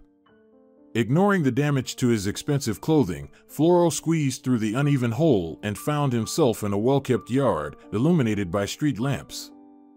He noticed some movement nearby and quickly hid in the bushes. He waited, trying to calm his pounding heart, and almost burst out laughing when a large, self-important cat strolled past him. This kitten went hunting at night. The guy smiled and slowly emerged from his hiding place. Creeping almost as low to the ground as a thief, he stealthily approached the coveted window. And there she was, the target, now so close. On the second floor of the mansion, the lovely Marcella was brushing her dark locks while sitting at a large vanity. Floro watched her like a maniac from behind the lush pink bushes. To his luck, slightly to the right of Marcella's window, there was a low outbuilding. Climbing onto its roof wasn't too difficult. Just hope there are no dogs around. Floro silently prayed. Further up the wall, there was a fairly sturdy-looking, woody vine with thick, strong shoots. Gripping one, then another, Floro surprisingly easily made his way up. The girl at the mirror heard an unfamiliar sound, grew alert, and turned her head towards the open window for ventilation. Floro froze, fearing her sudden movement, but then realized that hiding was pointless. After all, he had come to talk to her, and this was his chance. Pulling himself up a bit more, he gently tapped on the window. Marcella picked up an object from the table, slipped it into the pocket of her home pajamas. Oh, how tempting she looked in it, and cautiously approached the window. "Marcella," the guy timidly spoke. "Please open, don't be afraid, it's me, Floro, your fiancé." Her expression changed. From worried, it became cheerful and lively. And Floro decided that it was a good sign. "Hi," he said to her, grinning broadly. The girl playfully wrinkled her brow and made a fist, as the scene looked rather comical. The young man, clinging to the kiwi vine shoots in his torn, expensive suit, drooled like a hungry puppy, looking at her. "Why are you here?" Marcella chuckled, examining her gallant suitor. For the first time, the guy heard her voice. It rang like a crystal bell. She had one just like that when she was a child. She got it for New Year's, and she treasured it dearly. "I came for you, Marcella. I want you to run away with me," Floro declared. The girl laughed out loud and even applauded. "Bravo! I haven't been entertained like this in ages." She wiped the corners of her almond-shaped eyes with the back of her pink palm, unable to hold back her laughter any longer. "You've really made me laugh," she finally said to him. "Is that bad?" Floro smiled disarmingly. "Not at all." Marcella smiled. "But it's utterly useless." "Why?" Floro frowned like a child who had his favorite toy taken away. "You really don't get it?" This conceited girl sneered and scoffed. "Are you a complete idiot, or are you just pretending really well?" "But, Marcella," the guy weakly attempted to speak. "What? What can you possibly say to me?" She interrupted him. "That you fell head over heels in love, lost your mind, and blah blah blah? Do you even realize how many times I've heard that nonsense? Get lost." She rudely concluded her weighty tirade and prepared to close the window. "No, please, dear, listen to me," Floro pleaded. "Aren't we destined for each other by fate? Just a couple of days ago, you were willingly going to marry me under your father's will." "That was a couple of days ago," she shrugged. "Back then, it seemed like a profitable idea to my ancestors. Ever heard of a marriage of convenience? But you," she chuckled, "you put on quite a show and messed up everything you could. Are you sure you're not a clown? If not, you should seriously consider a career in the circus." "I didn't want this, I didn't think," Floro started to say again, but this time she didn't let him finish. Yes, you don't have to bother. I understood it all perfectly then. A special thanks to you for that hilarious performance. But now my entire family hates you and your ancestors. This time I'll forgive you because you managed to amuse me again. But if you come here even once more," the girl concluded with a clear threat in her voice, "you'll regret it deeply." "You know how to hit where it hurts," Floro admitted, placing his hand on the window frame to keep her from closing it. "And do you hate me too?" he tried to ask, looking into her eyes. "I have no reason to feel any particular hatred for you," the beauty replied indifferently. "You haven't done anything bad to me. On the contrary, you amused me and set me free from something I never aspired to." "So, you didn't want to marry me?" the guy summed up, lowering his head sadly. "As if you were about to get married." Marcella snorted. "But when I saw you, I realized I love you, Marcella. I fell in love with you at first sight." Floro desperately and hurriedly confessed, looking at the object of his passion with pleading eyes. "Please, let's run away. I earn well, and I can provide for you perfectly." I'll make you happy, I promise. The girl looked attentively at him. Promise? Yes. Floro nodded eagerly, sensing a crack in her defenses. Then you'll have to pass a test, Marcella triumphantly declared. What kind of test? Floro was taken aback, feeling a growing unease. Everything that was happening seemed to reek of magical and scary tales. Unreal landscapes, a remote village, and himself climbing into a beauty's tower, like in the story of Rapunzel. And now some kind of test. I'm ready to do anything for you. He drowned out the timid signal of his common sense with a determined statement.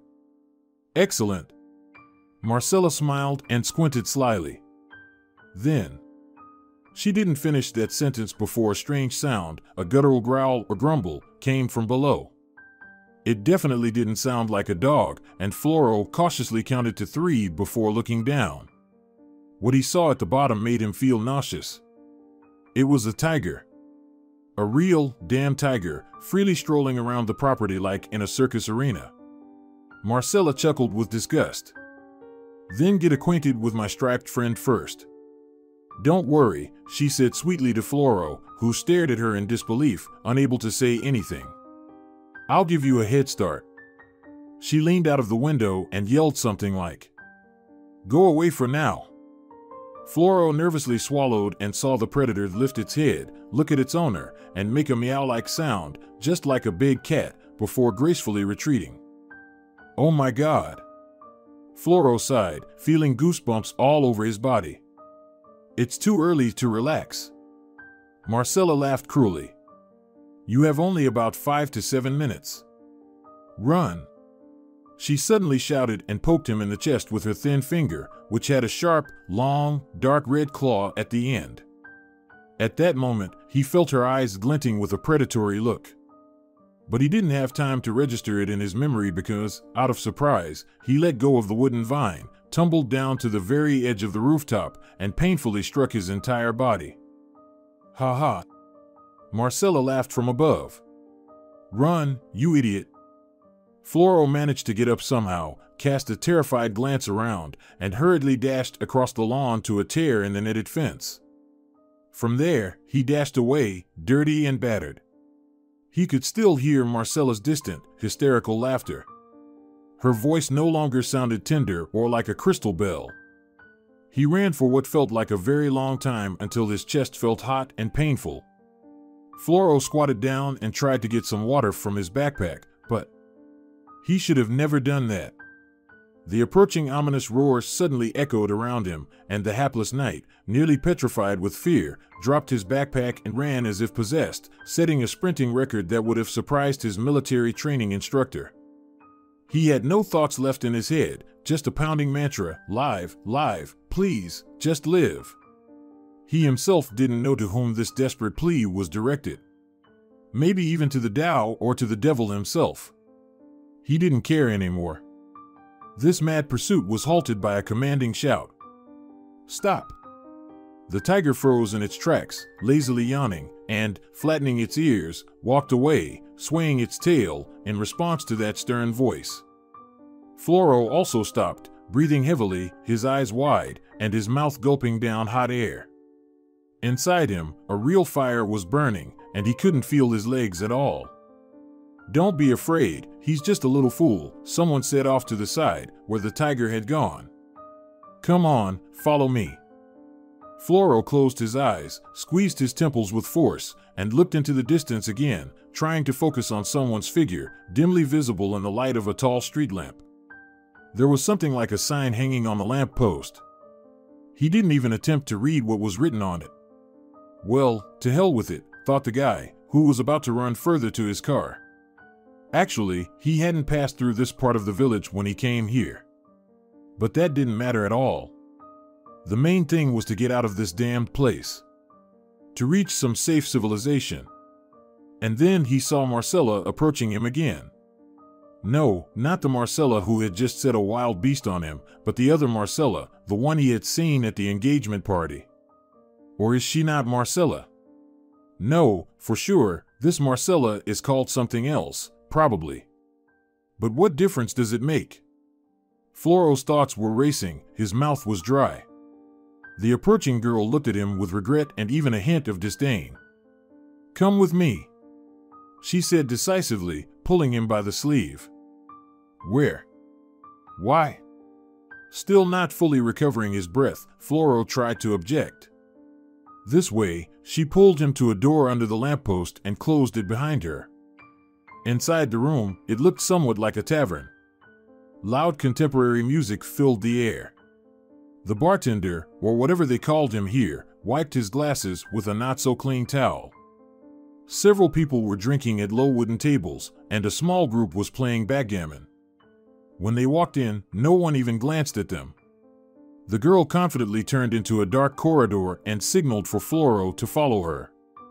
However, he decided to show some defiance and find out what kind of adventure they were trying to drag him into. "Where are you dragging me?" he said more thoughtfully. She turned around, slightly frowning, gave him an evaluating look from head to toe, and answered with a smirk. "Away from the tiger. Or do you want to go back and continue your race with him?"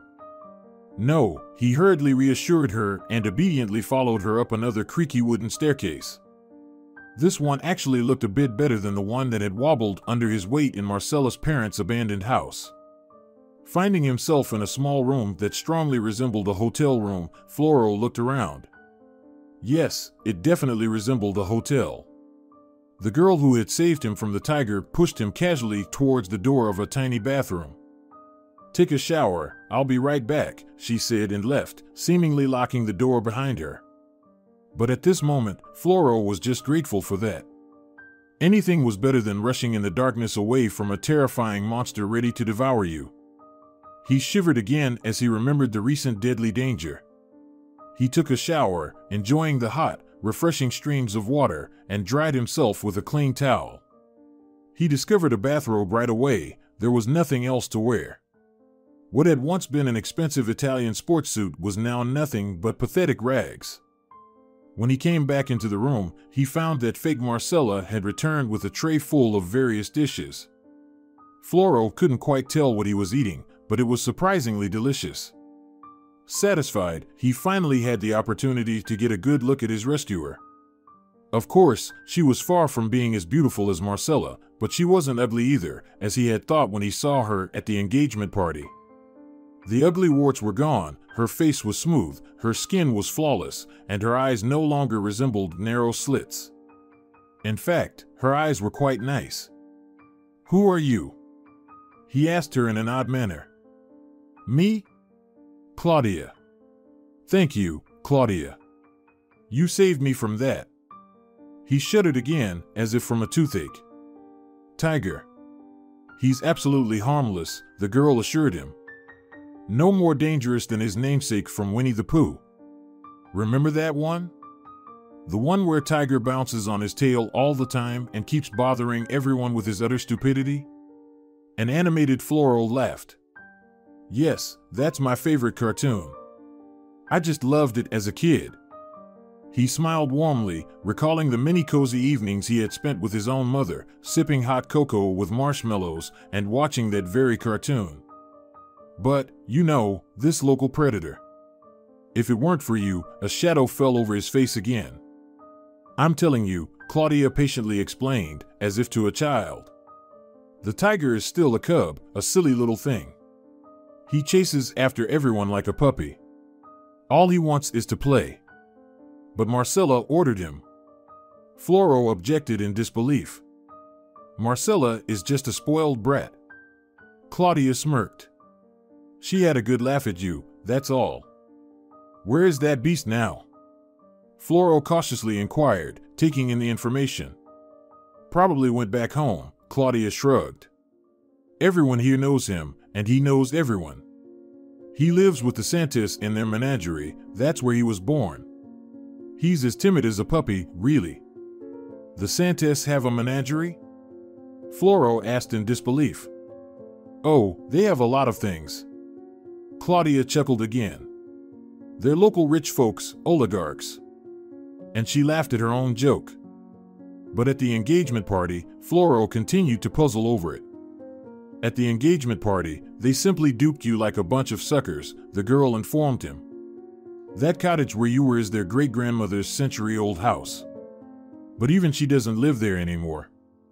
Your parents haven't been here for a long time, and it seems they have no idea what's happening in the homeland now. She paused, then squinted slyly. Do you remember me? How could I forget? Floro grumbled discontentedly. Yes, Claudia agreed. But don't be offended, it's just the local customs. To avoid jinxing the bride, they show a substitution before the wedding. They try to choose the ugliest person they can find. I really did my best, didn't I?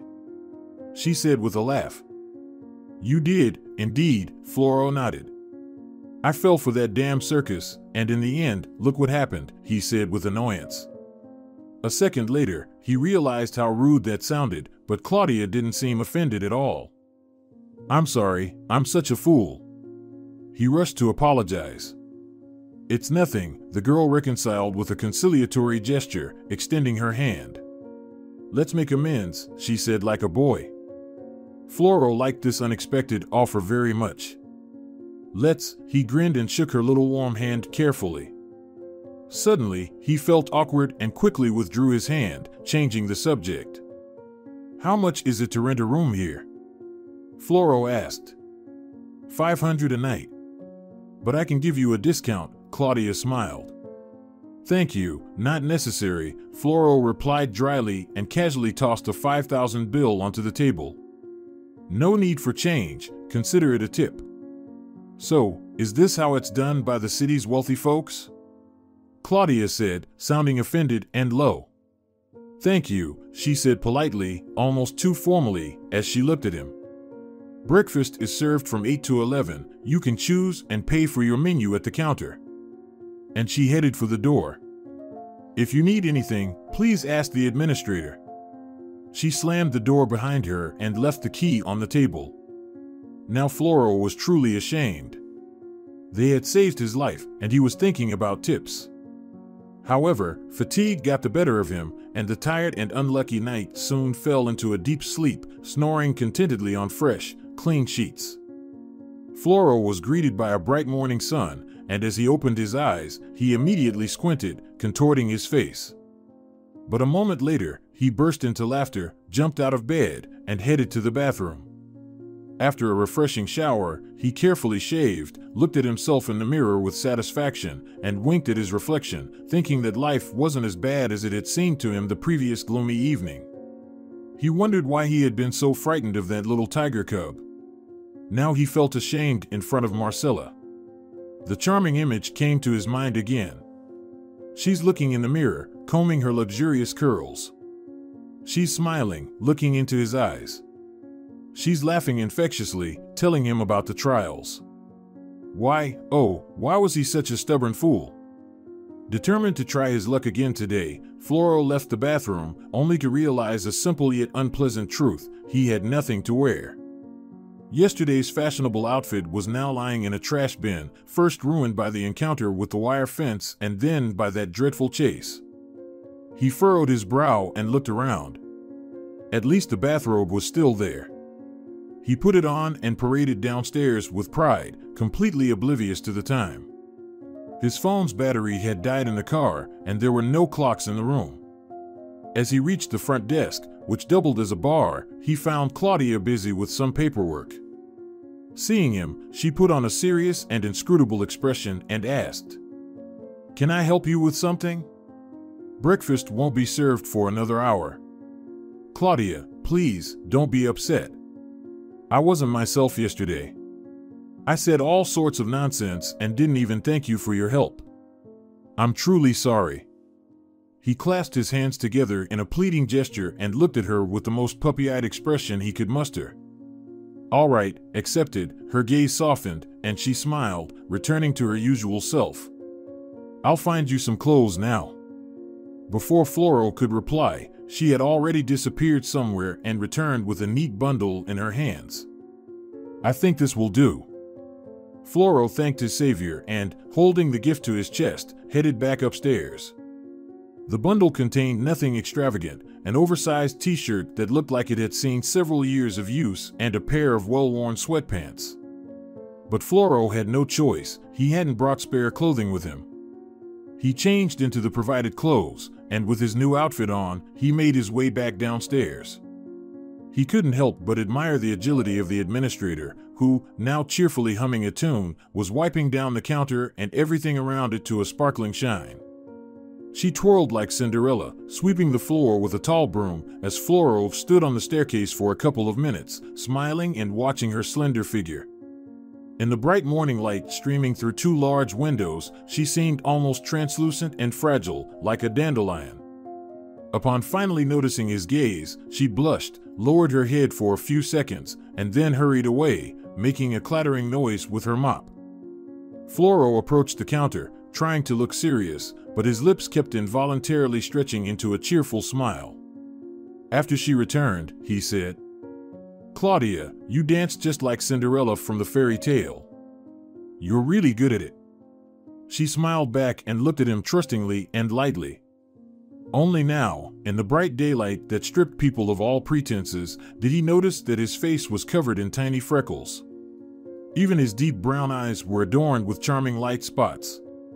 It was so unexpected and endearing that Floro couldn't help but think that she wasn't any less beautiful than Marcella. However, he quickly dismissed that daring thought. "Can I invite you to breakfast?" he asked Claudia, wanting to repay her in some way for her help the day before. "I won't refuse," she agreed.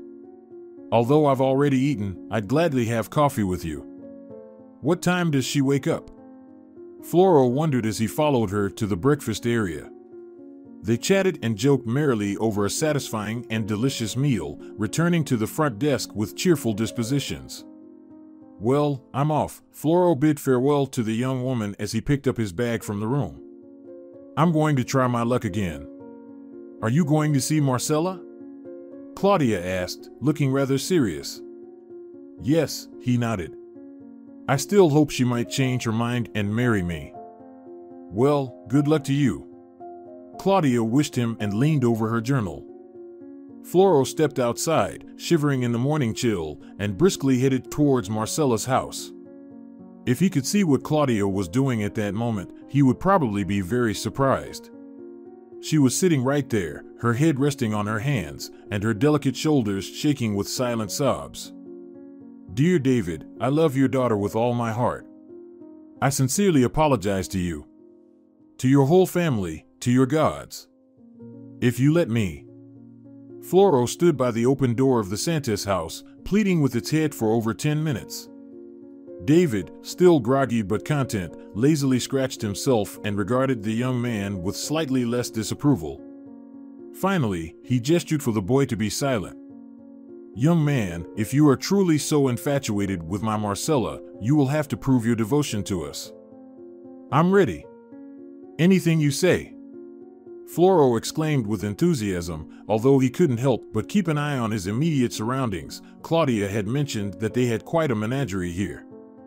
"Then come here this evening," David nodded in satisfaction. "After passing the test, you may have Marcella's hand in marriage, provided, of course, you don't back out as you did yesterday," he added with a sarcastic smirk. "Well, that's it, now be on your way. I haven't had breakfast yet, and I have to endure your annoying speeches." He waved his hand again, which apparently meant go away. "What time should I come?" Floro, turning around, asked the persistent young man. "What time should I arrive?" "When the sun sets," David shrugged. "Don't you know that evening comes when the daytime light retires for the day?" And with some grumbling, he closed the door. Floro hurried away before the tiger appeared again. Although he had been assured that the animal was as tame as a house cat, he didn't particularly want to make its acquaintance once more. Encouraged by the almost peaceful conversation and the business proposal of his future father-in-law, Floro returned briskly to the hotel. "Would it be all right if I stay here for a while longer?" he asked Claudia. She merely shrugged. "We have plenty of vacant rooms. It's not tourist season right now. Besides, you left a substantial deposit." Floro retrieved his key and went to retrieve his rented Jeep from the thickets. This time, he sped through the village without fear, and no tigers worried him anymore. He spent the remainder of the day on pens and needles, eagerly anticipating the evening. He had 2 meals, slightly indulged in the modest offerings of the local bar, and even played a game of backgammon with a couple of regulars. But the sun refused to set. However, the day was inexorably drawing to a close. Finally, the long-awaited twilight arrived. As if waiting for this precise moment, the telephone rang piercingly in the lobby. A middle-aged lady, now sitting at the front desk in Claudia's place, answered the call. "Hello? Who is this? It seems they're calling you." She handed Floro the phone. Perplexed about who could be calling him here, he held the phone to his ear and heard his mother's worried voice. "Floro, thank God you're there. Listen, I have something very, very important to tell you," she began speaking hurriedly, as if someone were chasing her. "Floro, my dear. Please wait there for me, and don't go anywhere. Do you hear me? Your father." At that moment, something clicked on the line, and the connection was lost. Floro shrugged and pressed the lever, lifting his backpack from the floor, which he had found earlier in the morning on the side of the road. "They are at it again," he thought with annoyance. "How they annoy me." As he was walking into the hotel courtyard, he nearly bumped into Claudia. "Where are you planning to go again overnight?" she asked, frowning. "It's a long story." He impatiently brushed her off. "Let's talk about it later." "Please, be careful," she said, reaching out and touching his arm, looking into his eyes intently. "If you're heading to the Santos again." "Goodbye, Claudia." He turned away and quickly walked to his car, irritated that she was meddling in his business once more. "It's you?" David answered the doorbell himself and looked at Floro with indifference. "You showed up, didn't keep us waiting." "Well, wait here until everyone gathers." With those words, he closed the gate right in front of the young man's face and lazily sauntered along the paved path toward the house. Where was he supposed to wait? Who was he waiting for? Nobody seemed in a hurry to provide answers. After pacing around a bit, Floro settled back into his car and began to wait. What else could he do? About an hour passed. Floro had managed to doze off, getting comfortable in his seat, when suddenly there was a tapping on the window. Waking up, he made out some dark silhouettes in long robes in the dim light. There were quite a few of them, and they were heading towards an abandoned building. Rubbing his eyes, Floro climbed out of his Jeep and followed them. He hadn't been personally invited, but it was clear that he was not called without reason. He approached the creaky door just as the last dark figure disappeared behind it. Inside, everything looked the same, pitch black, but apparently, it didn't bother anyone else. Upon closer inspection, Floro noticed that darkness seemed to be gathering around the stove. He nearly screamed when he realized that each of those who had entered here was somehow fitting through the stove's opening. He, too, went to the end of this peculiar queue and did the same as the others, bent down into 3 folds, stuck his head through, pulled his legs in, and suddenly fell down. Fortunately, the fall was not far, and he landed on something soft and resilient. Down here, the darkness receded slightly, and dim light was visible ahead. One after another, the robed figures were heading in that direction. Floro followed suit. They walked for about 15 minutes through a long, damp, narrow corridor that more closely resembled a burrow. At first, the walls were simply compacted earth, pressed from some stony deposits. There was water underfoot, and an unpleasant smell hung in the air. Then the water disappeared, the light increased slightly, and Floro's eyes, accustomed to the semi-darkness underground, made out a small square room paved with thick stone slabs.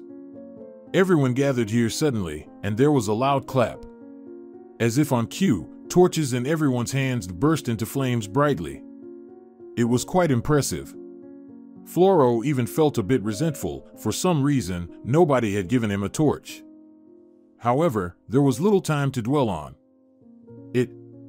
With a dreadful creak, The large double doors, bound with thick iron straps, now clearly visible, swung open, and the whole party surged into an enormous hall. Quite a place. Floro whistled to himself, looking around. He had only seen such interiors in horror movies, ones that told stories of bloodthirsty vampires and sinister Satanists. The completely round hall resembled a circular arena, with rough wooden benches surrounding it and burning torches hanging on stone walls. The lofty arches disappeared into semi-darkness. Suddenly, something swooped by with a sharp hiss, and Floro froze to the floor. But within a second, he realized it was just an ordinary bat and nervously chuckled. In general, aside from the round shape of the hall, there was nothing particularly noteworthy about it except for the thick curtains of cobwebs. However, in the center of it all, there was something worth looking at. On a small raised platform resembling a stage, there was something like a wide stone table, and on it. Floro's blood ran cold when he closely examined the long, irregularly shaped dark object. Undoubtedly, it was a coffin. Some of the attendees settled on the benches, while others ascended the platform and stood on either side of the stone table. From somewhere, a sharp, dissonant sound of drumming filled the air, and the entire assembly threw back their hoods. However, this didn't change much because their faces were masked in black, hiding both their eyes and noses. Only their bright crimson, predatory mouths contorted in malevolent grimaces were visible. Floro suddenly felt a sense of dread as he recalled where he had recently seen this unsettling, bright crimson color. The sun. The same sunset he had seen on the first evening of his arrival was exactly the same shade. What's going on here? He thought, and various unpleasant thoughts raced through his mind. It looks like they have a real cult here. What if they want to kill him? But Floro quickly pushed away his fears. He had already thoroughly embarrassed himself yesterday, and the last thing he needed was to give these people, among whom was undoubtedly David, reason to doubt his courage. Greetings, initiates. While he was agonizing over these thoughts, something changed in the hall. The figure standing closest to everyone else removed her mask. She turned out to be a terribly ancient hag with disheveled, untidy gray hair, whom Floro recognized as. Yes, of course, it was the nearly centenarian Marga. Only now, she no longer looked absent and incoherent. Instead, she gazed with a thoroughly rational and piercing stare. "We are pleased that you have joined our conclave," she said, extending her emaciated, wrinkled hand forward and pointing her crooked finger directly at Floro. "The time has almost come." Having made this comprehensive statement, the old woman settled down a little apart from everyone else. "Come closer, Floro," called out a woman's voice again. He approached the woman. Under her black cloak, she wore the same blood-red dress as her lips. "You have been summoned here by the gods." The stranger began to prophesy in a mournful tone, and Floro involuntarily grimaced. "They're at it again. How much longer? Honestly, it's like being in kindergarten." At this point, he lost track of her tragic narrative a bit, occasionally only catching individual phrases like centuries-old war, great sacrifice, the night of the bloody moon, and other similar nonsense.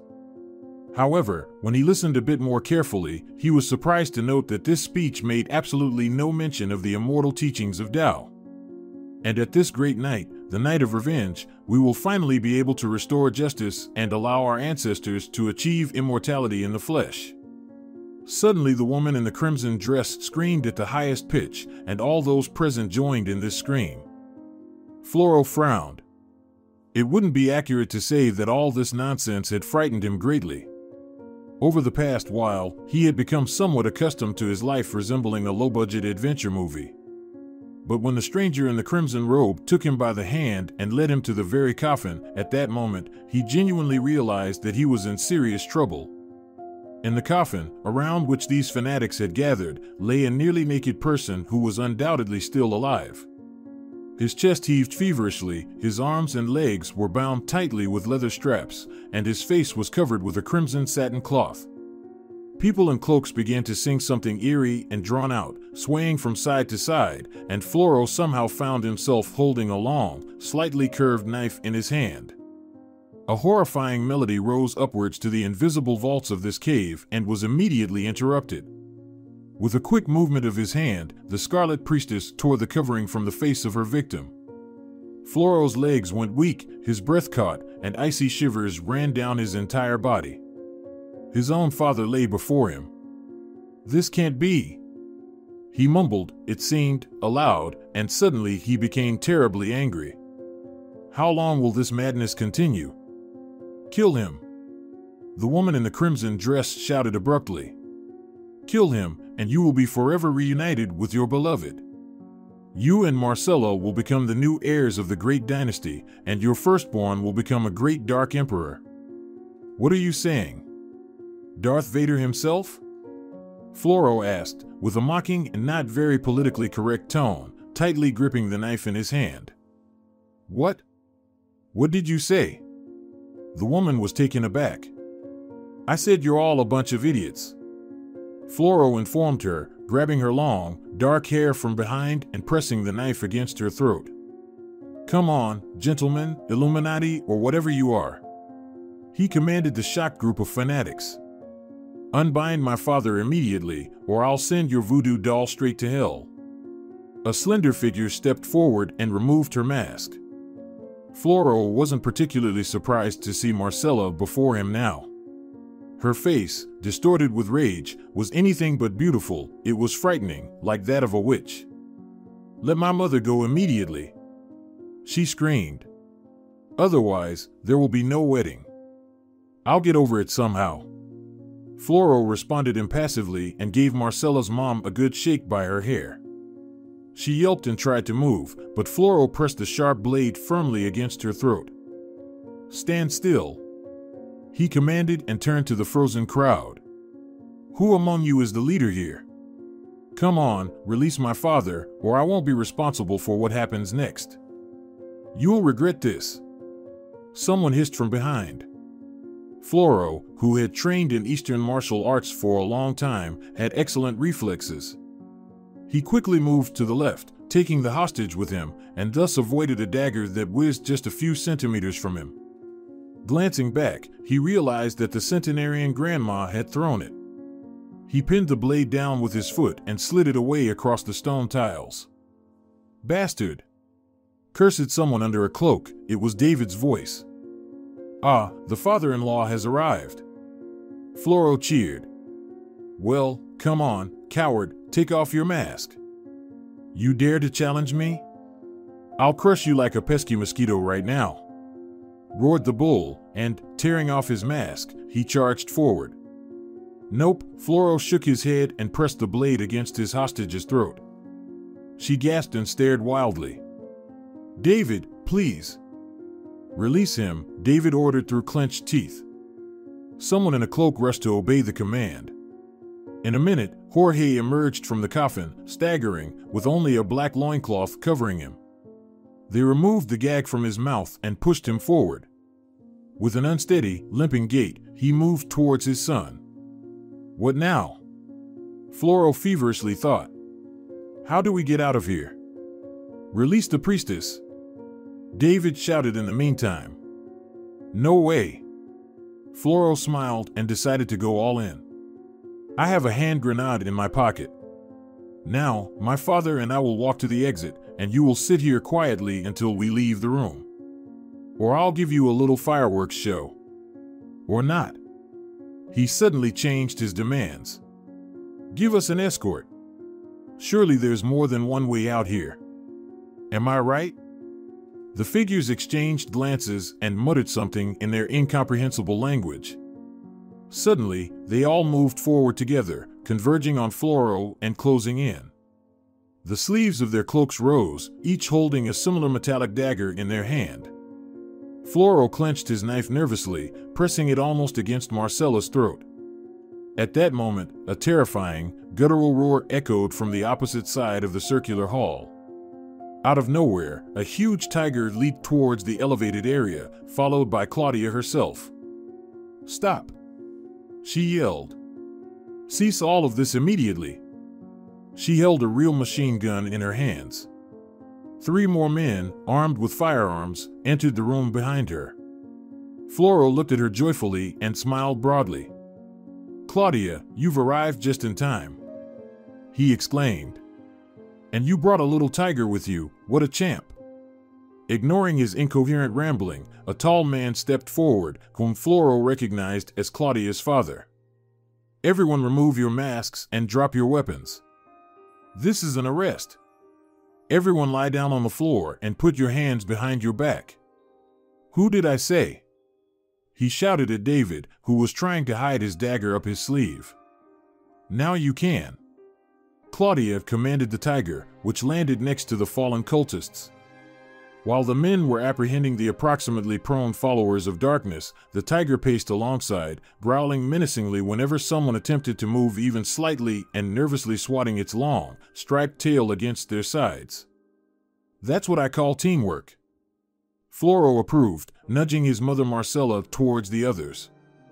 "Thank you, Claudia, you've saved my life for the second time." He turned to the girl and gazed at her affectionately. "You're like an Amazon, seriously. A modern Amazon with an automatic rifle." In her enthusiastic dark eyes, the light from the burning torches was reflected, making Claudia appear even more beautiful than she actually was. "Let's get out of here," she gestured for the young man to follow her. "Dad, can you walk?" Floro hugged his trembling father by the shoulders and removed his own t-shirt. "Here, put this on." The shocked man could hardly speak. "Son," and he burst into tears. "It's not far from here." Claudia sympathetically looked at Jorge. "The ambulance and the police have already arrived. They will help you now." They moved towards the exit along a completely different path, much shorter than the one Floro had taken to get here with the others. This trail was simply a narrow crevice in the rock without any frills and sharply ascended after 5 minutes of walking, scattering debris underfoot. Floro's father could barely stand on his own, and Floro had to hoist him onto his back. In this manner, bent over like a question mark, they awkwardly made their way up through the narrow space between sheer rocky slabs. However, after just about 10 minutes, they were back on the surface. A real ambulance was parked here, its beacon light flashing brightly, and a large police vehicle stood nearby. Some people in uniform were milling about. Jorge was immediately placed on a stretcher, covered with a warm blanket, and driven away to receive qualified medical assistance.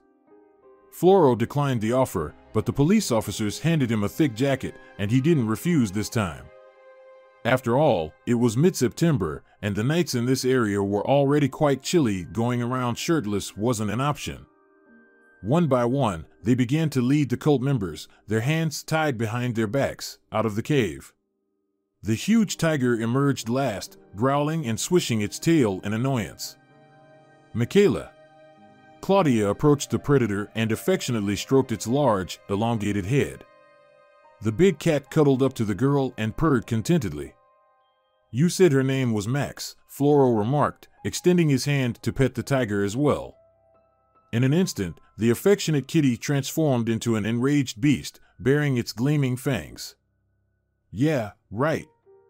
Floro quickly withdrew his hand, and Claudia laughed cheerfully. "That's not Max. Can't you see? This is an adult tigress named Michaela. Like I could tell the difference." Floro grumbled in annoyance. "Do you folks have one of these in every backyard?" He tried to joke but felt his head ringing, with dark spots dancing before his eyes. "Let's go home," Claudia tugged at his hand. "Give me the keys." "Can you drive?" Floro was surprised for a moment, but then waved it off. "Oh, why am I even asking? You're an Amazon." Pleased with the compliment, Claudia playfully flashed her eyes, climbed into the driver's seat, started the car, and accelerated so abruptly that a whole pile of rocks and sand was kicked up from under the SUV's wheels with a hiss. "Drink up." A large glass was placed in front of Floro, filled almost to the brim with some murky liquid. "What's this?" He looked at it skeptically. "Medicine." Claudia's father raised an eyebrow indifferently. Or are you not man enough? He pretended to frown. Such a statement annoyed Floro. He took the glass and downed its contents in one gulp. His eyes nearly popped out of their sockets, and it felt like liquid fire was burning inside him. He coughed and tried to breathe, but had a hard time. The folks in the city are weak. The man shook his head. But it'll do for your first time. Well, young man, let's introduce ourselves. I'm Ignacio, Claudia's father, the owner of this hideout. Here, the new acquaintance smirked at his own joke. And, by the way, I'm a senior officer at the local police department. Floro was no longer easily surprised after the underground encounter with the local fanatics. He simply nodded and extended his hand to the man. I'm Floro, a fourth-year student at the university's geological department. And also, a stockbroker. He managed to force out the words, stumbling over his tongue. Ignacio laughed and slapped him on the shoulder in a friendly manner. Good job, Floro. We've been watching these degenerates for several years to catch them all in the act and on the scene of the crime.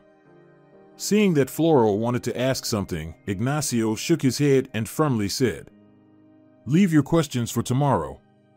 Get some rest. Daughter, take our hero to his resting place. Claudia readily stood up, enveloped Floro with her strong arms, and, supporting him, led him upstairs.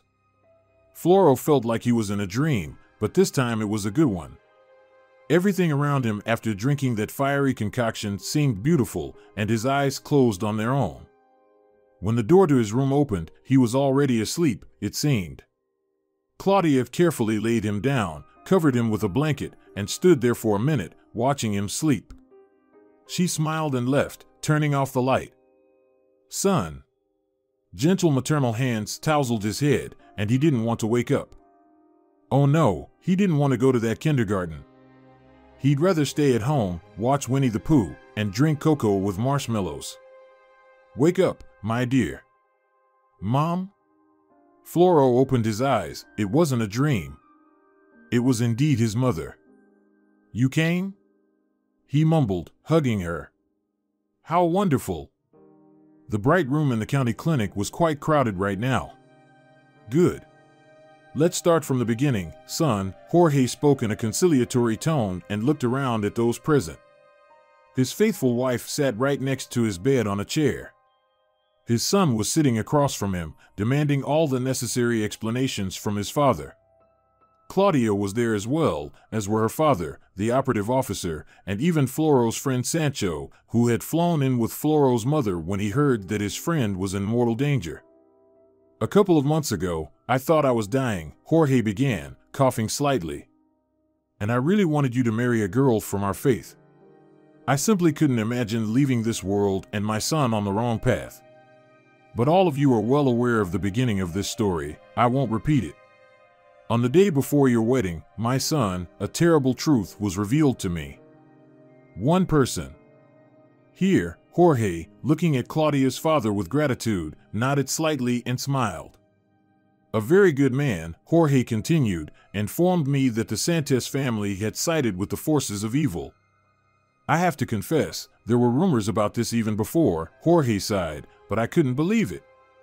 David has been my best friend since childhood.